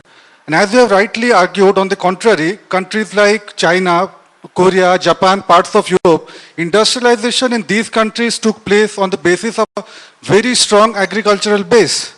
So do you believe a strong agricultural base is a prerequisite or a precondition to a healthy industrial growth?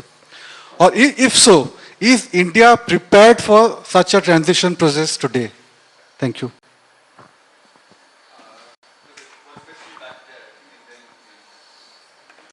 Dikshit. I work here in Azim Premji Foundation, but the topic that you talked about is completely related to my PhD thesis and my area of interest. I did my PhD on poverty and food security. I studied the agricultural sector in Gujarat.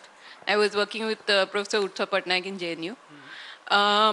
So obviously, I mean, and a good amount of this was study on class analysis.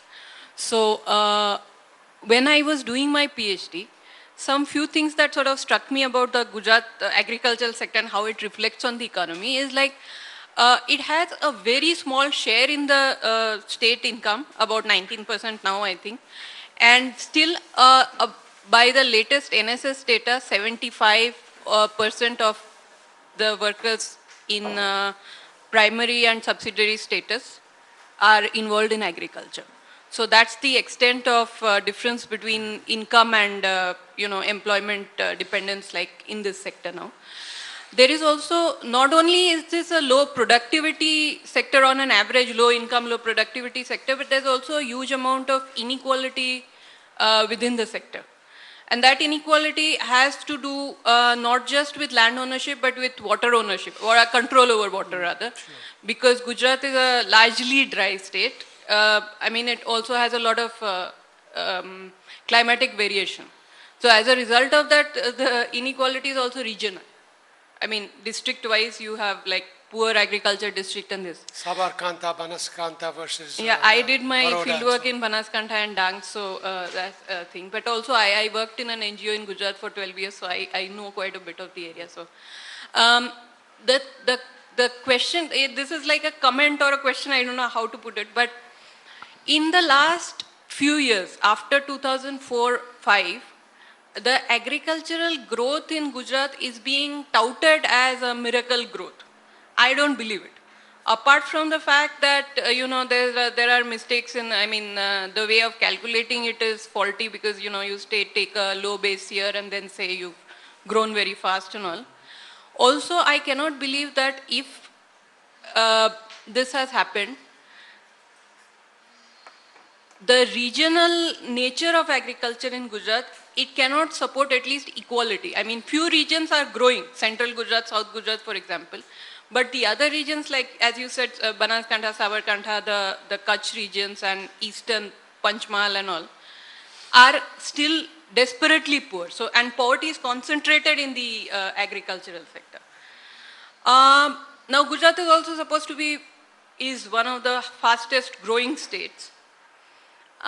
What I would like to know is how does one see the future of this sector contributing to a state like Gujarat? Because I think in and of itself, what is being promoted there is commercial agriculture, not food grains. So it cannot, Gujarat is sort of dependent on imports for food grains largely.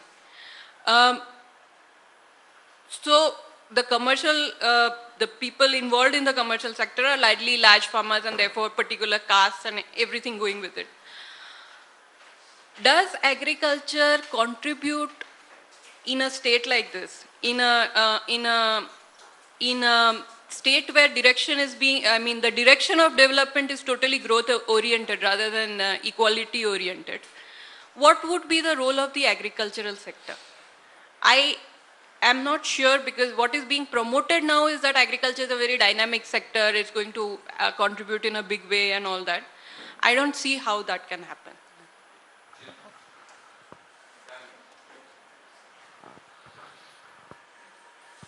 Okay, I'm Jinusha from JNU. It's my pleasure that I heard you over here, coming over here. Sir, we talked about, we know actually many things about this, the relation between environmental issues and sustainable agriculture when we talked about it.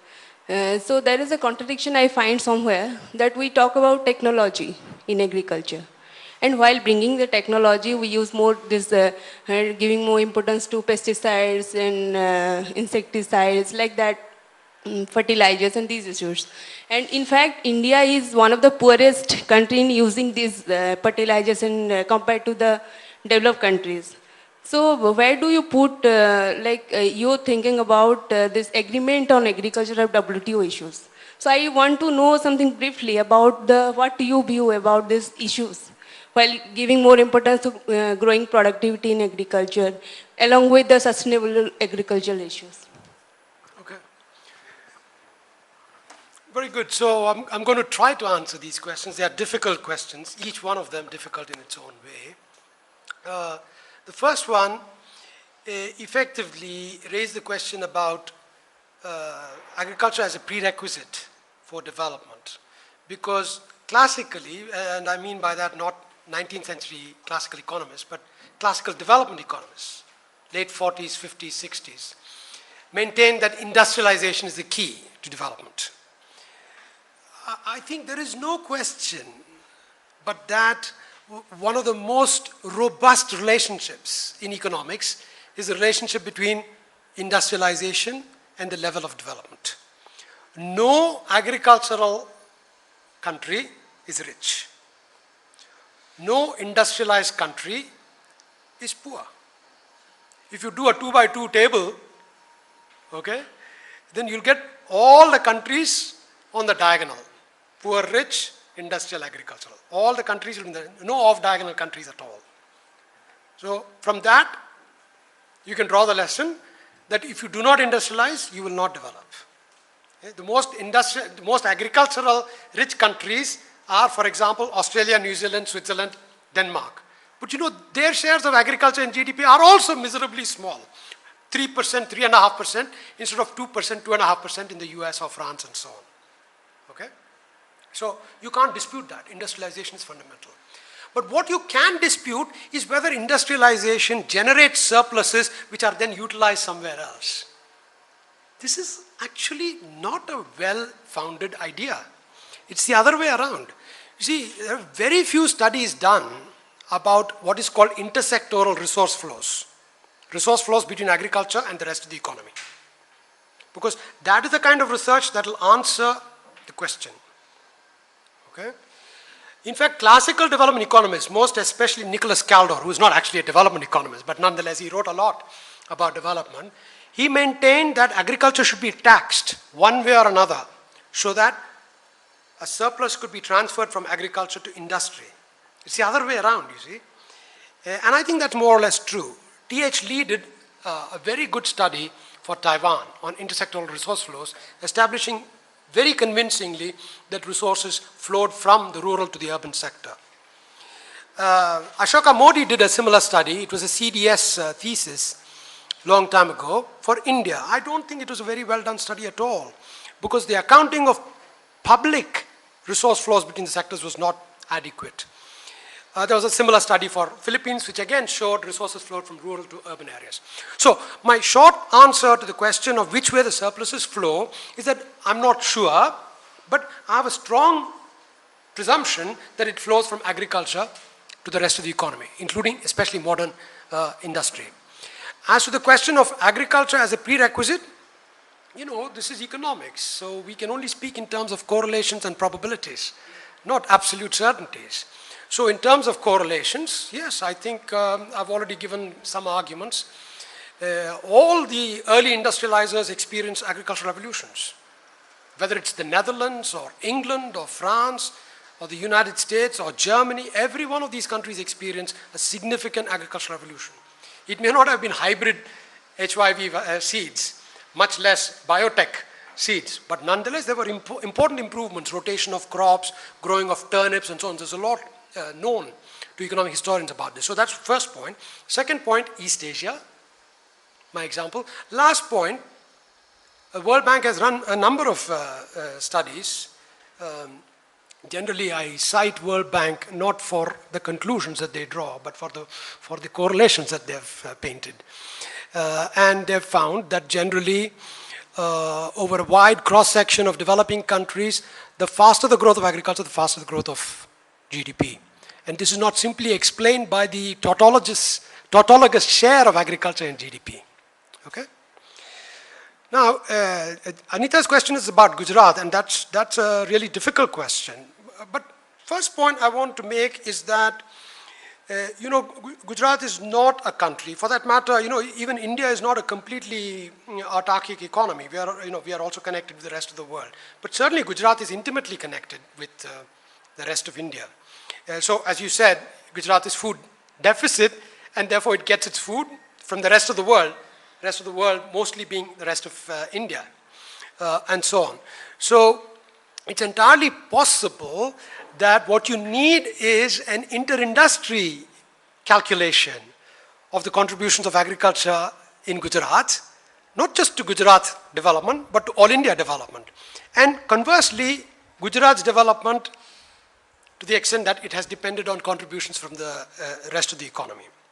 But your question still remains, given the enormously high difference between employment share and GDP or SDP share in Gujarat, and given, unfortunately, also the very large regional inequalities. By the way, that's maybe very special for Gujarat in its extreme manifestation, but it's common in many other parts of the country too.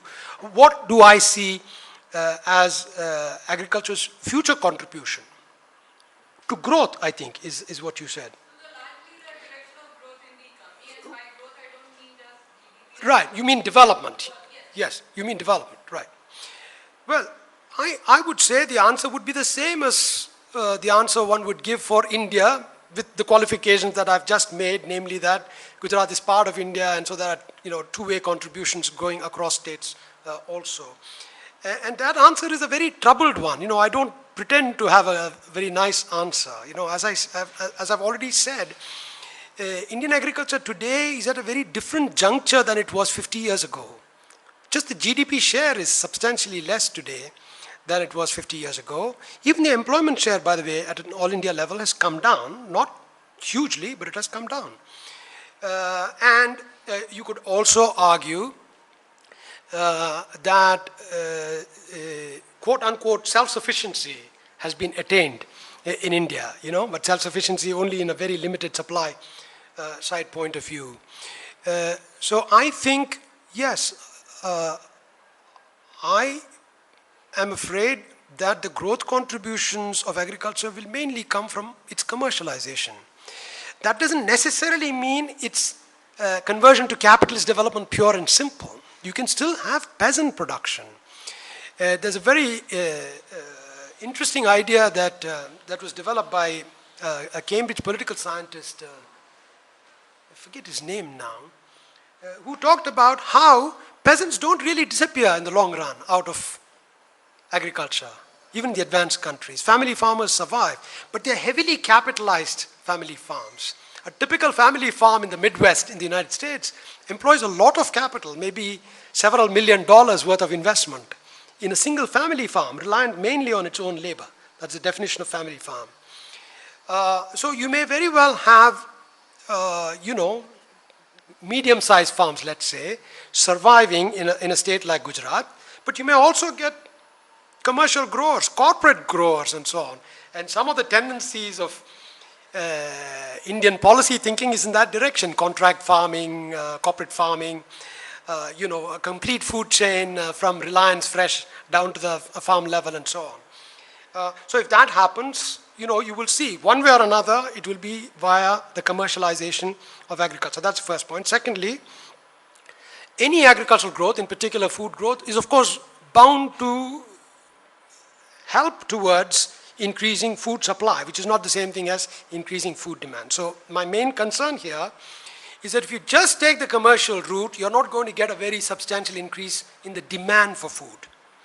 See, one of the points that I meant to mention when I talked about the macroeconomics of agriculture is to point out that what we need in a developing country context is what I call a high supply-demand equilibrium for agriculture rather than a low supply-demand equilibrium for agriculture. What do I mean by that? I mean agricultural supply should be high, agricultural demand should be high. In fact, in a country like India, one of the best ways to boost agricultural food demand is to increase agricultural supply in a labor-intensive, labor-absorbing way, right? Because the majority of the food-deprived people in this country are rural people, most of whom are actually dependent on agriculture. This is the famous paradox. The poorest people in the world are the farmers who produce the food for everybody else. But you can improve their access to food if you can increase their incomes. This is the Sen, argument about entitlements and so on.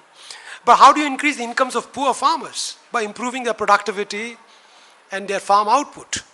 That would to some extent argue against, to a large extent argue against reliance purely on a commercial capitalist route, commercial corporate route, commercial contract farming route, because contract farming, corporate farming, etc., will tend to reduce labor absorption. They would tend to increase mechanization. The inverse size-yield relationship will assert itself in the adverse fashion rather than in the favorable fashion. So those are a few of the thoughts that I have in response to your question. The last question is equally, difficult about sustainable agriculture. What do I think about the widespread use of fertilizer, chemical fertilizer, pesticides, the misuse in many cases of all of these inputs, the misuse of water, and so on. There's a very, very large and growing literature on organic farming, on sustainable practices in agriculture, diffusion of knowledge in that regard, and so on. All of which I think, I would applaud. But the jury is largely out on for a country like India, whether you can sustain the population purely on organic, non-chemicalized routes.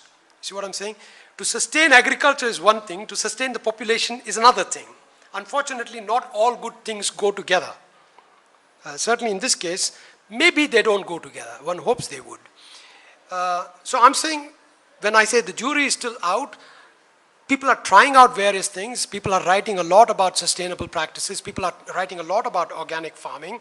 In fact, a lot of the efforts of the EU donors in sub-Saharan Africa is devoted precisely in this direction, to promote sustainable practices and so on. Now, I don't see why we should not do that as well in India. But we must also keep our eyes on the big picture in the process. So we'll take another slate of three, one here. Sir, I'm Kiran from CDS. Sir, you have mentioned about developing a macroeconomic model for agriculture growth. Okay, I'm afraid that if we develop a grand macroeconomic agriculture model for growth, it conceals more than it reveals.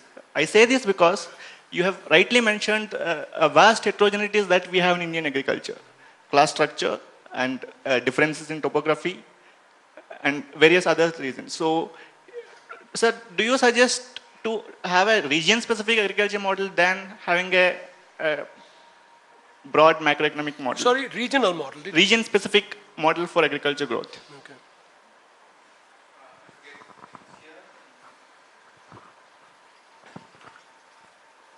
Hello, sir. This is Karthikeya from IGR. Sorry? Oh, right here, sorry. Yeah. I didn't see where the question was coming from. Yeah, sir, I thought you mentioned in the talk that for land redistribution, we don't have enough land for effective redistribution.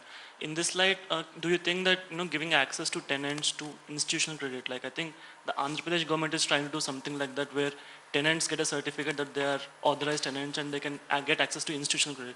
So do you think this is an imperfect, probably substitute for land redistribution? You mean tenancy reforms, right? Tenancy reforms in the broad sense. Okay. Okay. Hello, sir. Just Yes. one small clarification. You were. Yeah. Oh, myself Tanushri Haldar from Indian Institute of Management, Bangalore. One small clarification. You were talking about the rent and the taxes paid by the farmers. Yes. So did you mean to say even after land reforms, the farmers had to pay rent to jamindars or to government apart from taxes? Good question. Okay. And the second question, what do you think was the role of the political involvement or the rent-seeking behavior of the politicians in the lack of development of agriculture? Thanks. Okay. Well, on the first question, not every model can reveal everything.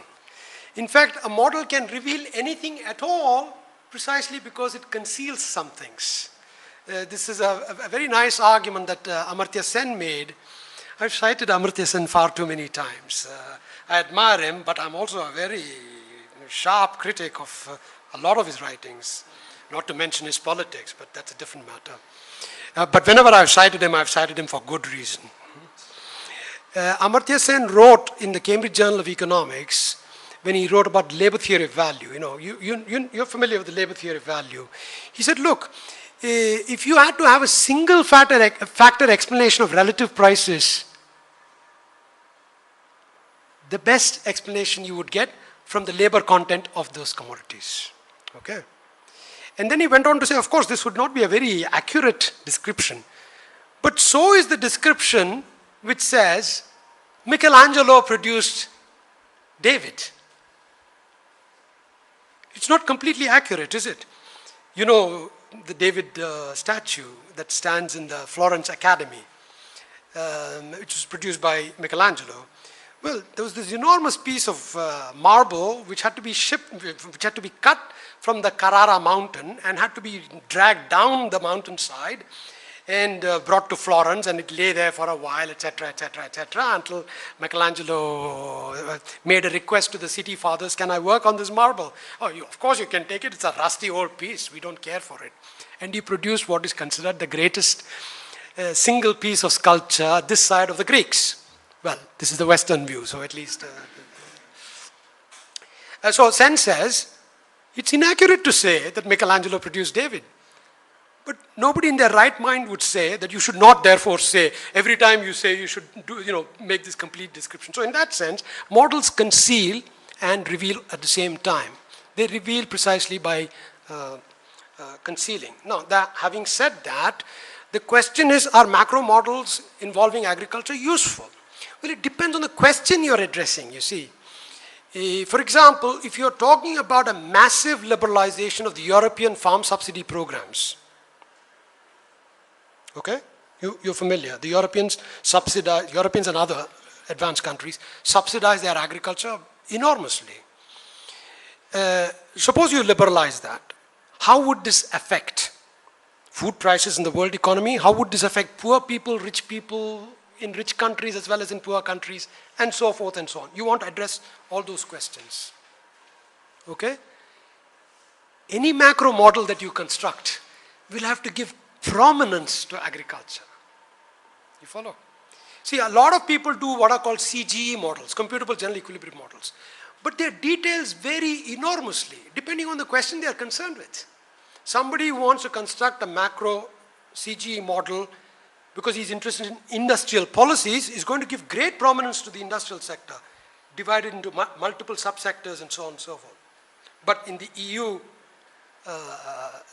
Common Agricultural Policy liberalization case, I would have to give prominence to agriculture. Now, my point was that in developing countries in general, agriculture is a very important sector, and I gave all those reasons why it is macroeconomically important. So in general, agriculture should be given prominence. And if you want to understand the intimate connections, and this came up, for example, in the first question about agriculture as a prerequisite, which way the surpluses go and so on.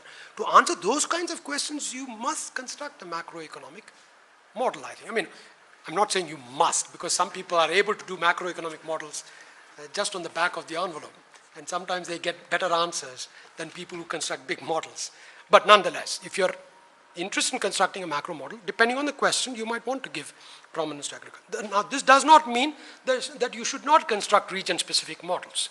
But be aware that a region-specific model, say for Eastern India or something like that, or Southern India, by definition, is not really going to be macroeconomic, because you're ignoring so many other regions which constitute the macroeconomy of India. Only in a very trivial sense would it be macroeconomic for the Eastern region or something like that. Rent tax question. This is a very interesting question. I basically pointed out that over a protracted period of time, the enormous tax take of the government of India from the farmers of this country. What do I mean by government of India? You can go back to Chandragupta Maurya, all the way, okay? And everybody along the way. In India, the state appropriated a significant part of the surplus throughout history. Okay, in some sense, West European style or Japanese style feudalism did not exist in India, except in certain periods. I'm sure the acolytes of R.S. Sharma will correct me and so on and so forth, but I would not stand corrected, because I still believe that the state was a very important, if not the ruling class in Indian history. Okay, so now that tax was whittled down between 1800 and 1950, from something like 30-40% to something like nothing, 1 or 2%. Okay. Now what does that mean? It means the rural population, as time passed, got to keep a larger and a larger and a larger part of the output that was being produced with themselves. And a smaller and smaller part went to the colonial government in our case. Right? Then the question is, who got this? Well, who do you think got it? The panchayat held a meeting and said, look, we are getting 10 more rupees because of inflation. a real burden of the tax has gone down, let us distribute it amongst ourselves. Do you think that's what happened? Do you think that's how village India functions? No. I think a larger and larger part of what used to be the tax and what now became the rent or the local surplus was appropriated by the local elites, the local notables. Call them the zamindars, call them the jotedars, call them the local rich peasant. It does not matter. By the way, some zamindaris were run very badly. The zamindar sat somewhere in Calcutta or someplace like that, and his village lands were massively misappropriated by the bailiffs and the supervisors that he appointed. Absentee landlordism, you must have read in your college textbook, the evils of absentee landlordism and so on. So yes, I think the rent, the tax devolved downwards into a rent, but the rent was appropriated by the local population. And I think a related question that you raised was, what is the role of rent seeking by state functionaries in holding back? I think extremely important. I think corruption, malfeasance, misgovernance in delivery of public inputs, and remember, the government plays a very important role in my argument for agricultural development, and it can misgovern. All those things are mightily important, and not to mention the contractor's stake. God only knows what part of our irrigation expenditures and irrigation maintenance goes into private pockets. We know a lot of it in the case of urban road maintenance and construction goes into private pockets, right? Why should it be different in rural areas? So I have no doubt that a substantial leakage, rent seeking as you call it, although that is actually a misnomer, but that's a different story. I would prefer to call it leakage, okay? Corruption, if you like, I think is very corrosive of the farmer's well-being and Indian agricultural development, because it takes away productive resources away from where it belongs, into private pockets, maybe into Swiss banks, and that's not good. And that holds back Indian agriculture, absolutely. Oh, sorry. Yeah. Yes. Sorry, I skipped that question.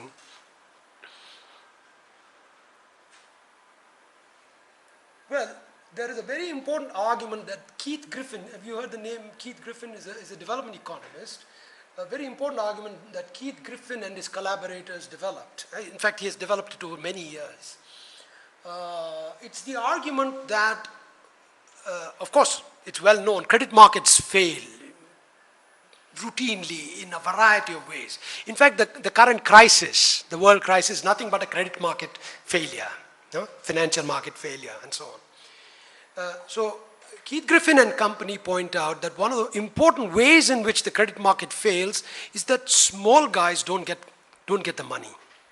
Okay? Small and medium guys don't get enough money. Even though they may have good ideas, even though they may know how to carefully use that resource and produce real results. Whereas the big guys, the big sharks, they get huge amounts of money and they may, misuse the funds in so many different ways, okay? So even though a tenant pro forma is a tenant in agriculture, okay? And I think that is the import of your question, right? The question is whether such a tenant who gains access to credit because of government reforms of the credit system, would that be a useful thing? I think yes, because presumably some of those funds would go into consumption, okay? By the way, I'm not one of those people who argues that loans used for consumption are bad. There is in the Indian literature frequent reference, oh no, that is a consumption loan. As if consumption is a bad thing. For heaven's sake, that consumption is what keeps the peasant alive. So both for injustice as well as production purposes, consumption loans are a very important form of productive loan, okay? So in the case of these tenants who get access to credit, some of it may go into consumption, but some of it might go into productive use. They might start a shop or they might start a micro enterprise and so on and so forth. So the same kind of logic which defends the micro lending systems would also defend this, except that this would be through a public channel as opposed to a private channel. And V.K. Ramachandran and his collaborators have done a lot of work in this area, and they have, of course, been very partisan in favor of development banking, which means public sector banking. And I'm very sympathetic to that. So next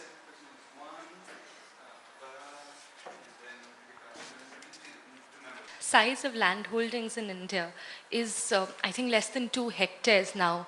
So all the earlier arguments of inequitable distribution of land may not be very relevant today. So let me divide my question into 2 parts. The first part being, what are the reasons why the Indian peasantry is not able to take advantage of liberalization? And where is it pushing towards? I mean, what could be the policy recommendation out of all the problems that we've outlined? What could the state do to help Indian agriculture? Okay.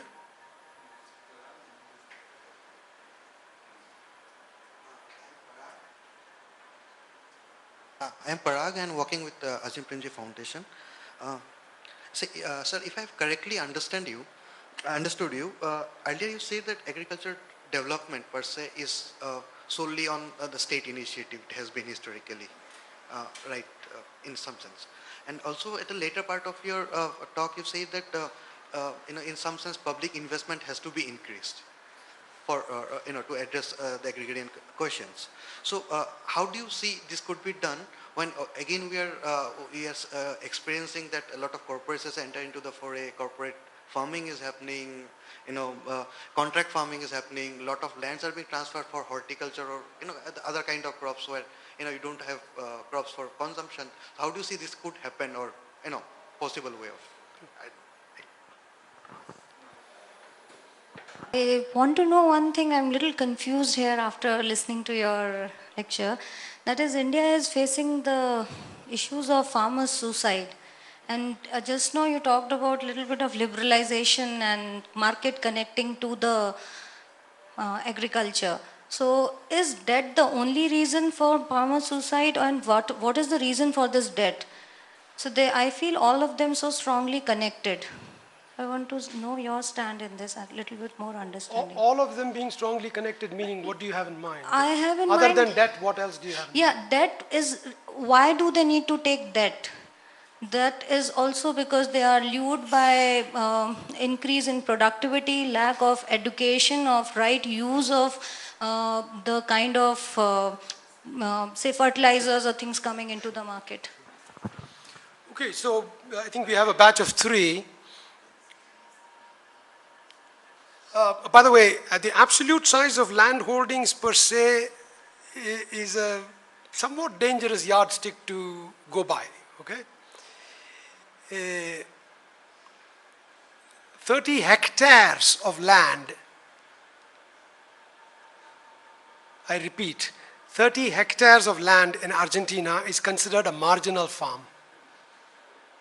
What do you think 30 hectares of land in West Godavari means? A very rich landlord or a big capitalist farmer, okay? So it can be a little bit misleading, you understand? I mean, historically it's true that absolute farm size of the well-to-do Indian rural elite has been quite small compared to 10,000 hectares, 100,000 hectares, etc., maybe million hectares owned by some Brazilian landowners or Argentinian landowners. So let's not get too, fetishist about absolute acreages, because these mean very different things depending on sunshine, 3 crops, 2 crops, fertility of the soil, very many other considerations.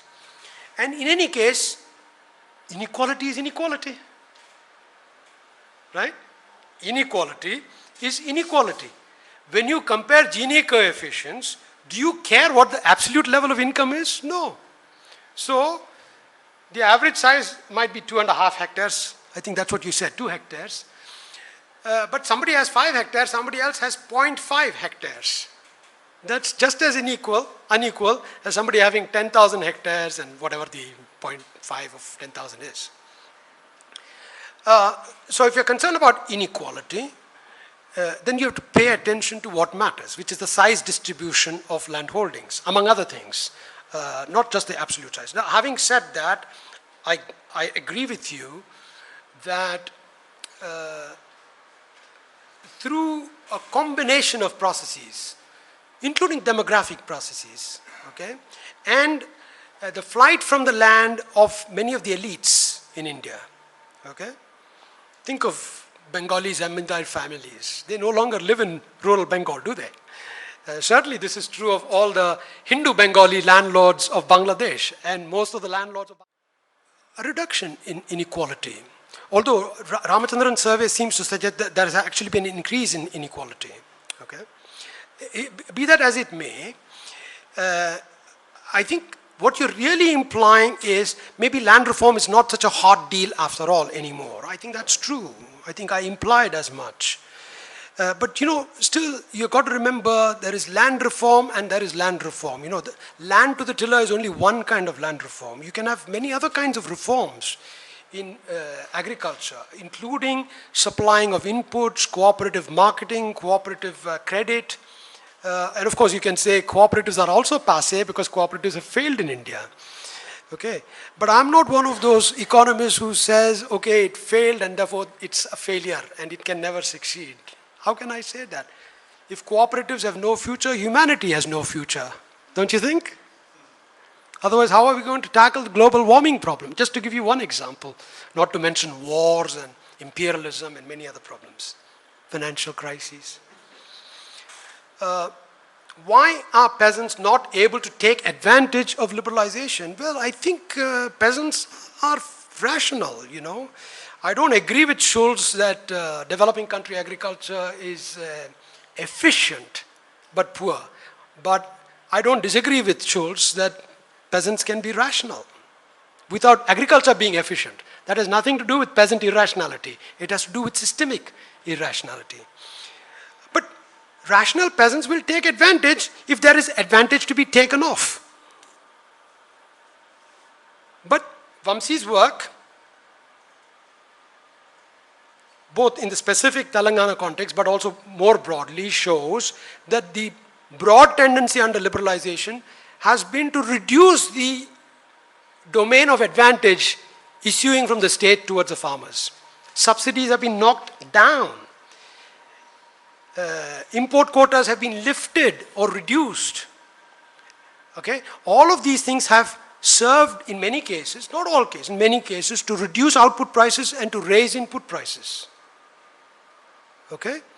And this includes the price of electricity, the price of water, the price of fertilizer, various other things, you see. And then what the farmer is actually faced with is the opposite of advantage. He's faced with the disadvantages issuing from liberalization. Okay. What can the state do to help Indian agriculture? Well, this is of course a very big question. I think the state can initiate public investment in areas which have lagged in regard to taking advantage of public domain improvements of the technology that are still available and which have not been implemented, which have not gone very far.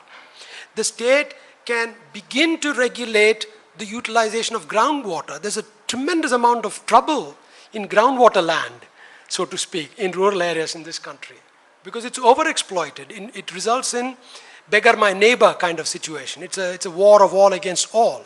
So we need, I don't mean government meaning somebody in New Delhi. I mean, by government I mean we the people. The best definition of government is we the people. It's only when you and I accept that definition that will become a reality. When you keep saying government is something out there, it will never become a reality. They will be they and we will be we. So villages, local people, etc. have to learn to regulate water supply. That's also a government action. Okay? So public investment, rural education, better management of water resources, access to seeds. Mark my words, creating a public biotechnology sector. How about that? You know, let me take a minute to talk about this because this is of much greater importance. You see, at the height of the AIDS epidemic, literally millions of people in the world were suffering from AIDS and had no access to the AIDS cocktails that were becoming available from Swiss, French, American, and other pharmaceutical companies. Because a typical dose, annual dosage of these AIDS cocktails would cost about $1,100 per person, which was far in excess of the per capita income of many of the countries which had lots of people suffering from AIDS. Since you're economists, I can take. Sorry?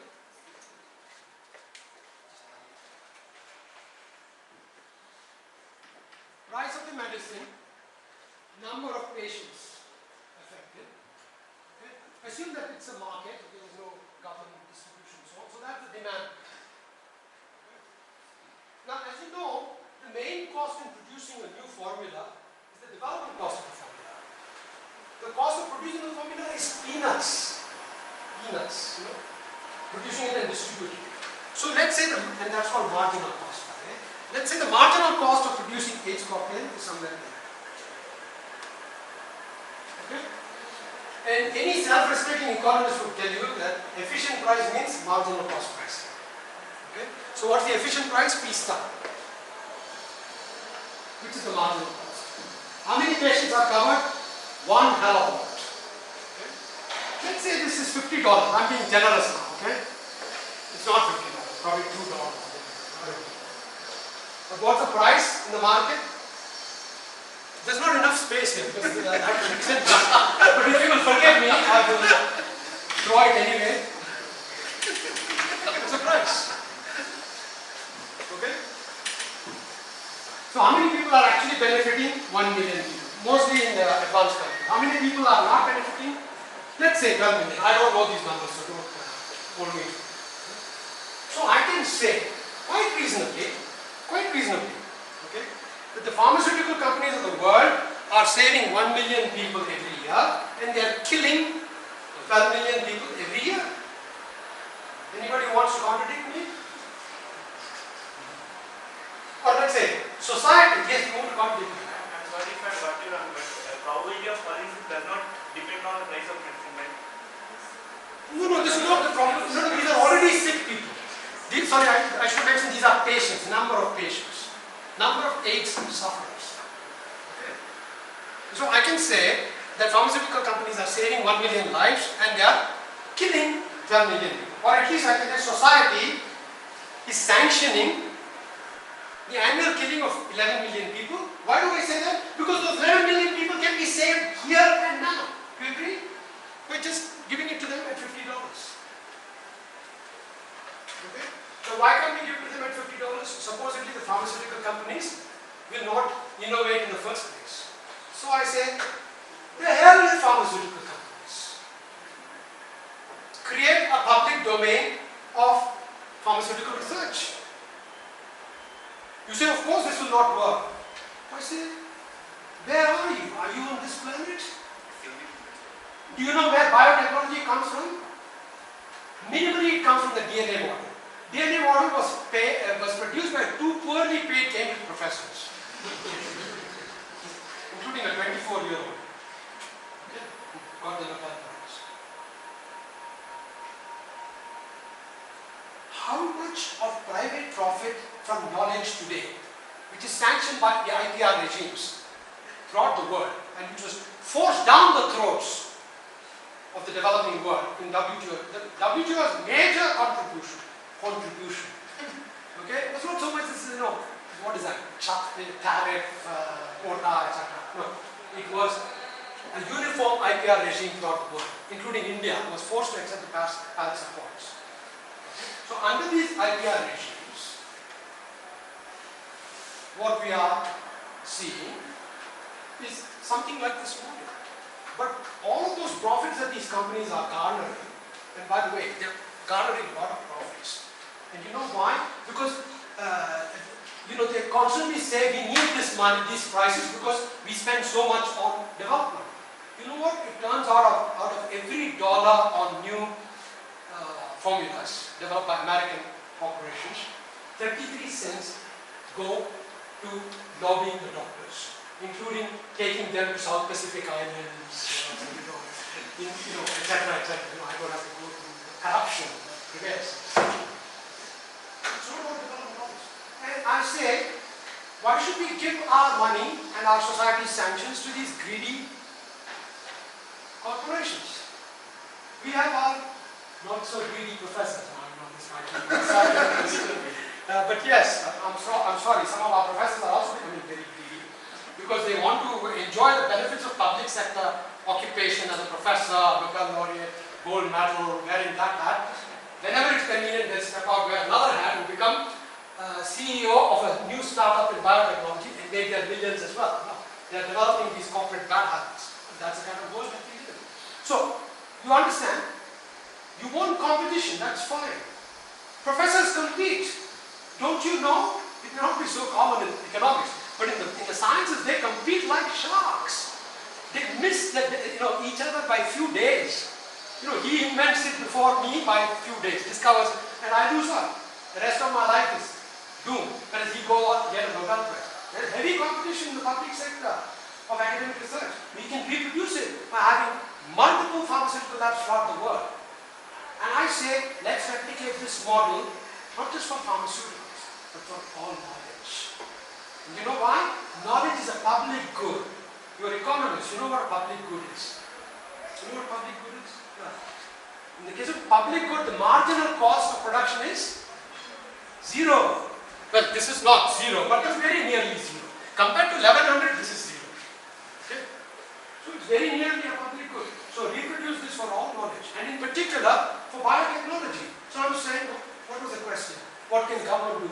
Government of India can create a public sector in biotechnology. Not only what's her name, there's a famous Bangalore Kiran Mazumdar. Not only she can be the entrepreneur, the public sector can be there. We have models of that, not very well run, but why should they be always badly run? Okay? And we should have the same model for all technologies that will help to arrest global warming. But try telling that to the developed countries. They'll bite off your head because they hope to exploit the daylights out of you by selling you technologies until the end of time. But the end of time will come very soon if you allow them to do that.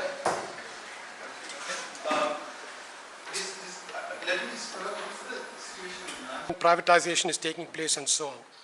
This is a question more in political economy. Privatization is taking place. Public investment is not very much taking place. That doesn't mean public investment should not take place, nor does it mean public investment cannot take place. Okay? But those latter questions, should it take place? I have answered. Can it take place? I have also answered. Will it take place? That is for all of us to answer. That is called politics. We the people, remember? So I had said, I forget who it was. I know that there was a stage of three people. I know Namrita was one of them, Vikas was one of them, producer. So the three of you will be the last stage of questions for now. If there's any other things we can actually, we can corral Mohan. Yeah, lunchtime. But let's go with these three questions for now. Hello, sir. In studies, so you mentioned that public investment it's important for agricultural development, but then you said that in recent years, public investment in research and extension services it has been like going down. It has going. So I just wanted to know what can explain for this trend. I mean, why is it kind of declining in recent years? Yeah. Thank you. Vikas, you made an extremely interesting statement towards the end of your lecture that people who entered the caste system last were the people who got at the bottommost rungs of the system. But if you look at the... It's a wild homemade hypothesis. Yeah, because historical evidence very clearly shows that people entered at a level commensurate with their bargaining power. Tribals have entered at the level of Brahmins and Kshatriyas, straight entry. So I just thought because it was very odd, so I just thought I'll ask you if you stand by that hypothesis or...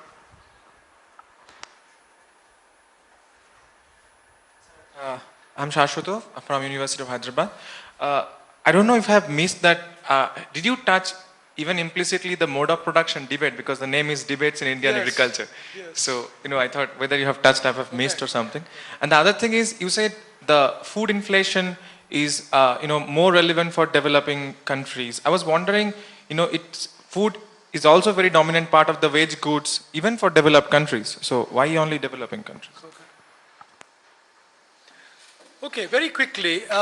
First question, public investment has declined. Why has it declined? Now, by the way, a gross flat statement like public investment has declined is not entirely true. It's not entirely true for the last 30 years. And it predates the liberalization of 1991. Okay, the public investment slowdown in agriculture predates. It was happening already in the 80s. So you have to be very, very careful here. And, it's too detailed. But, in a very broad sense, perhaps relative to the needs, with some adjustments of the denominator, you can make still a reasonable case, I think, that public investment has declined. The why part is very interesting, I think. You see,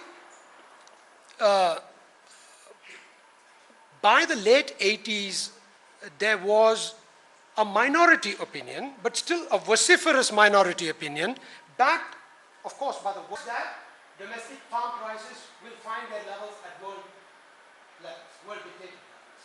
And the result would be higher farm prices. Remember, they also argue that prices are kept low, and that would bring about agricultural growth. And by the way, this was the expectation shared by all the official economists, starting from Mohan Rao downwards. Mohan Rao of 1991. It's the same Mohan Rao. And by the way, he's not a post-Keynesian, contrary to some reports of late by Sanjay Bhatt, I understand. Okay, so the thought on the government's part was agriculture would be a direct and immediate and important beneficiary of liberalization. That was the expectation. You know what happened?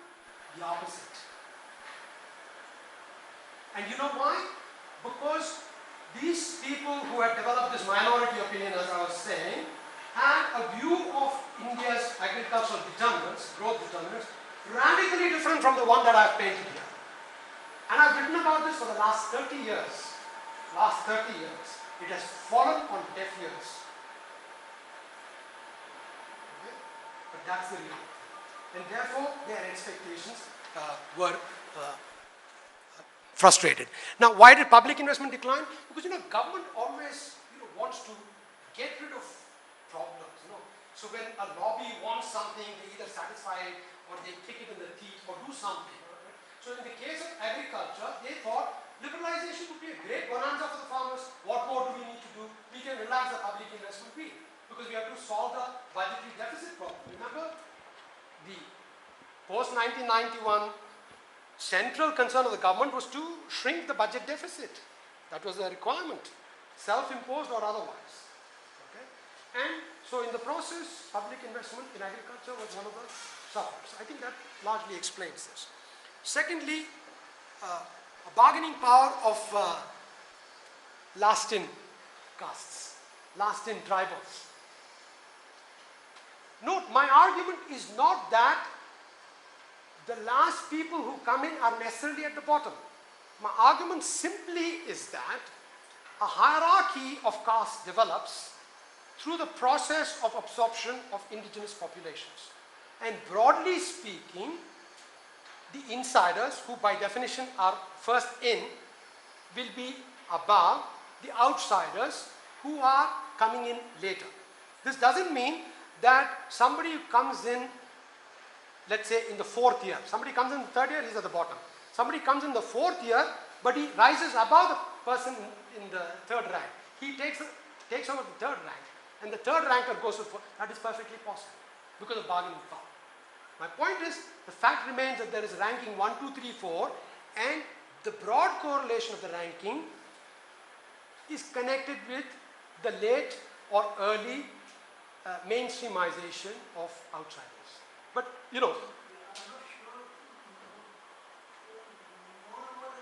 which period do you have in mind, by the way? You know what period I have in mind? 3,000 years. No, I agree with you. Mine is a conceptual kind of explanation, not an empirical explanation. Just think that a hierarchy can emerge even with internal differentiation with no external additions. The issue of caste and the way it has emerged, this current pattern in the censuses of India is something not, we we have to be careful when we transport it back over 3,000 years of history. It's a very complicated history. Most of us don't. So look, you're making two different points. One point you're raising is the validity of my hypothesis. Okay? I'm willing to defend that on the ground that I have not seen a single alternative hypothesis which comes anywhere close to the coherence of my hypothesis. Not that my hypothesis is immensely coherent, but it has some coherence compared to any other hypothesis, because there is actually no other hypothesis, let alone a coherent hypothesis. Okay? That's my first. That's your first question. That's answered. The second point is, look, you remember Sanskritization? M.N. Srinivasa's famous contribution. Sanskritization basically says that there is mobility within the caste system. It's not a frozen hierarchy. Okay? But mobility is perfectly consistent with hierarchy. You see, that's why people often get this wrong. The existence of classes is a different question from the mobility across classes. Even if you have perfect mobility across classes, there is an independent question. Do classes exist? Suppose I said that as soon as a baby is born, there will be a lottery, and the lottery will decide whether that baby will be called a Brahmin or a Dalit or what have you. You understand? Equal opportunity for all. Perfect mobility. But that is an independent question, whether there is equal opportunity, unequal opportunity, is it frozen, etc. That's independent from the existence of a hierarchy. My attempt with my hypothesis is to account for the existence of a hierarchy, basically with this notion that there is a gradual indigenization of an outsider, but the outsider comes to dominate, and the indigenous populations are sometimes absorbed, sometimes not absorbed at all. Can we hold off, because there are a couple of other questions.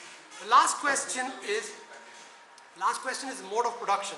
Of course, you're right that I should have brought this up, because that was one of the shaping debates of the 60s and 70s, 80s, 90s. It continued for 30, 40 years between ownership distribution and holdings distribution. That was grist for the mode of production debate also, very important grist. Okay, so there's no, these are all connected, to pun on that word. So it was an important debate. It raised questions about the tendency of Indian development. But it also had very many important implications for the advisability of the Green Revolution, whether the Green Revolution was going to unequalize the countryside, what should the government do, where should it invest. All those kinds of issues were also implicated either explicitly or implicitly. So the debate was important. Second part was food inflation is more important in developing countries without a question. 4 years ago, the price of food spiked. The real price of food rose about 30-40%, and I'm talking about real serious grains like rice, wheat, corn, and so on, maize, and so on. It spiked 30-40%. Now consider that ultra poor. Remember I talked about the ultra poor spend 70% of their income on food. Suppose there's a 30% increase in food prices. How much do they now have to spend on food? 91%, right? Because 30% of 70% is 21, plus 70 is 91. So 91% of their budget now goes into food. What will they do with 9%?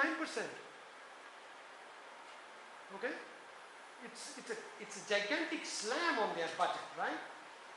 But the same 30% rise in the food price for, let's say, middle to upper middle class household in India, okay, which spends, let's say, 20% of their income, would represent only a 6%.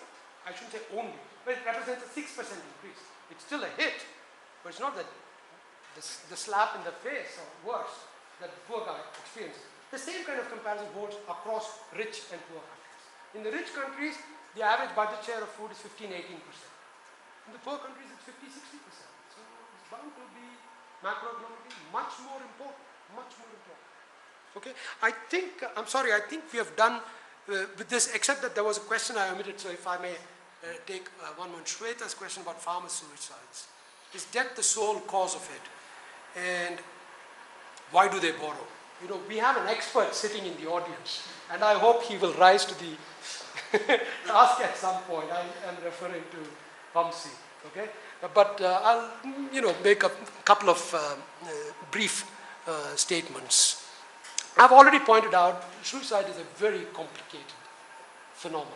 Psychology is a very important part of it and so on. So you don't explain suicide in some casual way. But nonetheless, you can take a statistical approach, and that's, reasonably valid. Is death the sole cause? I think not. I think not. Simply because suicide is such a complicated phenomenon. But is death a contributor to death by suicide? I think a lot of the writing in the literature argues very strongly. From journalists like Sainath to economists like Vamsi and many others in between who have written about this subject have argued along those lines. And a related question is, why do they borrow? Do they borrow because they are ignorant, uneducated, etc., etc.? A lot of American households borrow to buy houses. Okay? The worst aspect of that is banks lend them money. Okay? And it has had a devastating effect on the American economy and American households and British economy, British households. Continental economy somewhat escaped from this. It also suffered, but it is now suffering other kinds of self-inflicted wounds. So, question, why do they borrow? We all act. We are not gods. We cannot anticipate everything. Generally I'm a believer in rationality. People try to do things which is good for themselves. That doesn't mean they're selfish. They do what is good for themselves. And what is good for me might be very much helping you. Okay, so there is this whole debate about, egoistic rationality versus non-egoistic rationality. But rationality is rationality. I think people are generally rational. So why did they borrow? I think for good reasons. But did they turn out badly? In many cases, our decisions turn out badly. My attempt to address the caste system cost me 2-3 years of my PhD lifetime. Okay? Do I regret it? No. Rational people are never supposed to regret. In fact, this is a hallmark of a rational person. A rational person never regrets. Because regret means what? Regret means you go back to the original situation and ask yourself the question, should I have done that? If the answer says, I should not have done that, then of course you acted irrationally. But you said that if I went back to that original situation, not hindsight, and if my truthful answer is, no, I would have done the same thing, then I would have behaved rationally. Then I cannot regret my decision. Okay? So people borrow, not necessarily for bad reasons, but sometimes for bad reasons, but those reasons are not their individual reasons, they are the system's reasons. And a lot of what happened badly in the borrowing episodes in the West are because the system failed. In the Indian case, yes, some cases the system failed. By the way, one important factor to be considered here is, for example, sociological considerations. The TV has come into, I can't quite say farmers' living rooms. It's not as if farmers have living rooms and bedrooms and dining halls and so on. But it came into many farmers' homes. It brought lifestyles of the rich and famous and the not so rich and famous they came to know about medicine, modern medicine. And now I understand a lot of people in rural areas who 30, 40 years ago would have relied on medicine men, rural areas, now rely on hospitals, and these are expensive. So some of these suicides are because of deaths caused by illnesses in the family. But some of them are undoubtedly caused by attempts to keep up with the Joneses in terms of consumption and so on. Yes, to some extent, that would be what you would call, unwarranted borrowing. But The Economist does not condemn anybody for their preferences. You cannot. How can I condemn your preferences unless I'm sure that I know what is the right preferences to have? How can I know that my preferences are the right preferences and your preferences are wrong? So, economists say in Latin, de gustibus non e disputandum. Tastes are not to be disputed. Preferences are not to be. So I will not dispute the preferences of our borrowers. But the system, yes, I will attack it if it is at fault. Okay? So maybe we'll have lunch now. Okay.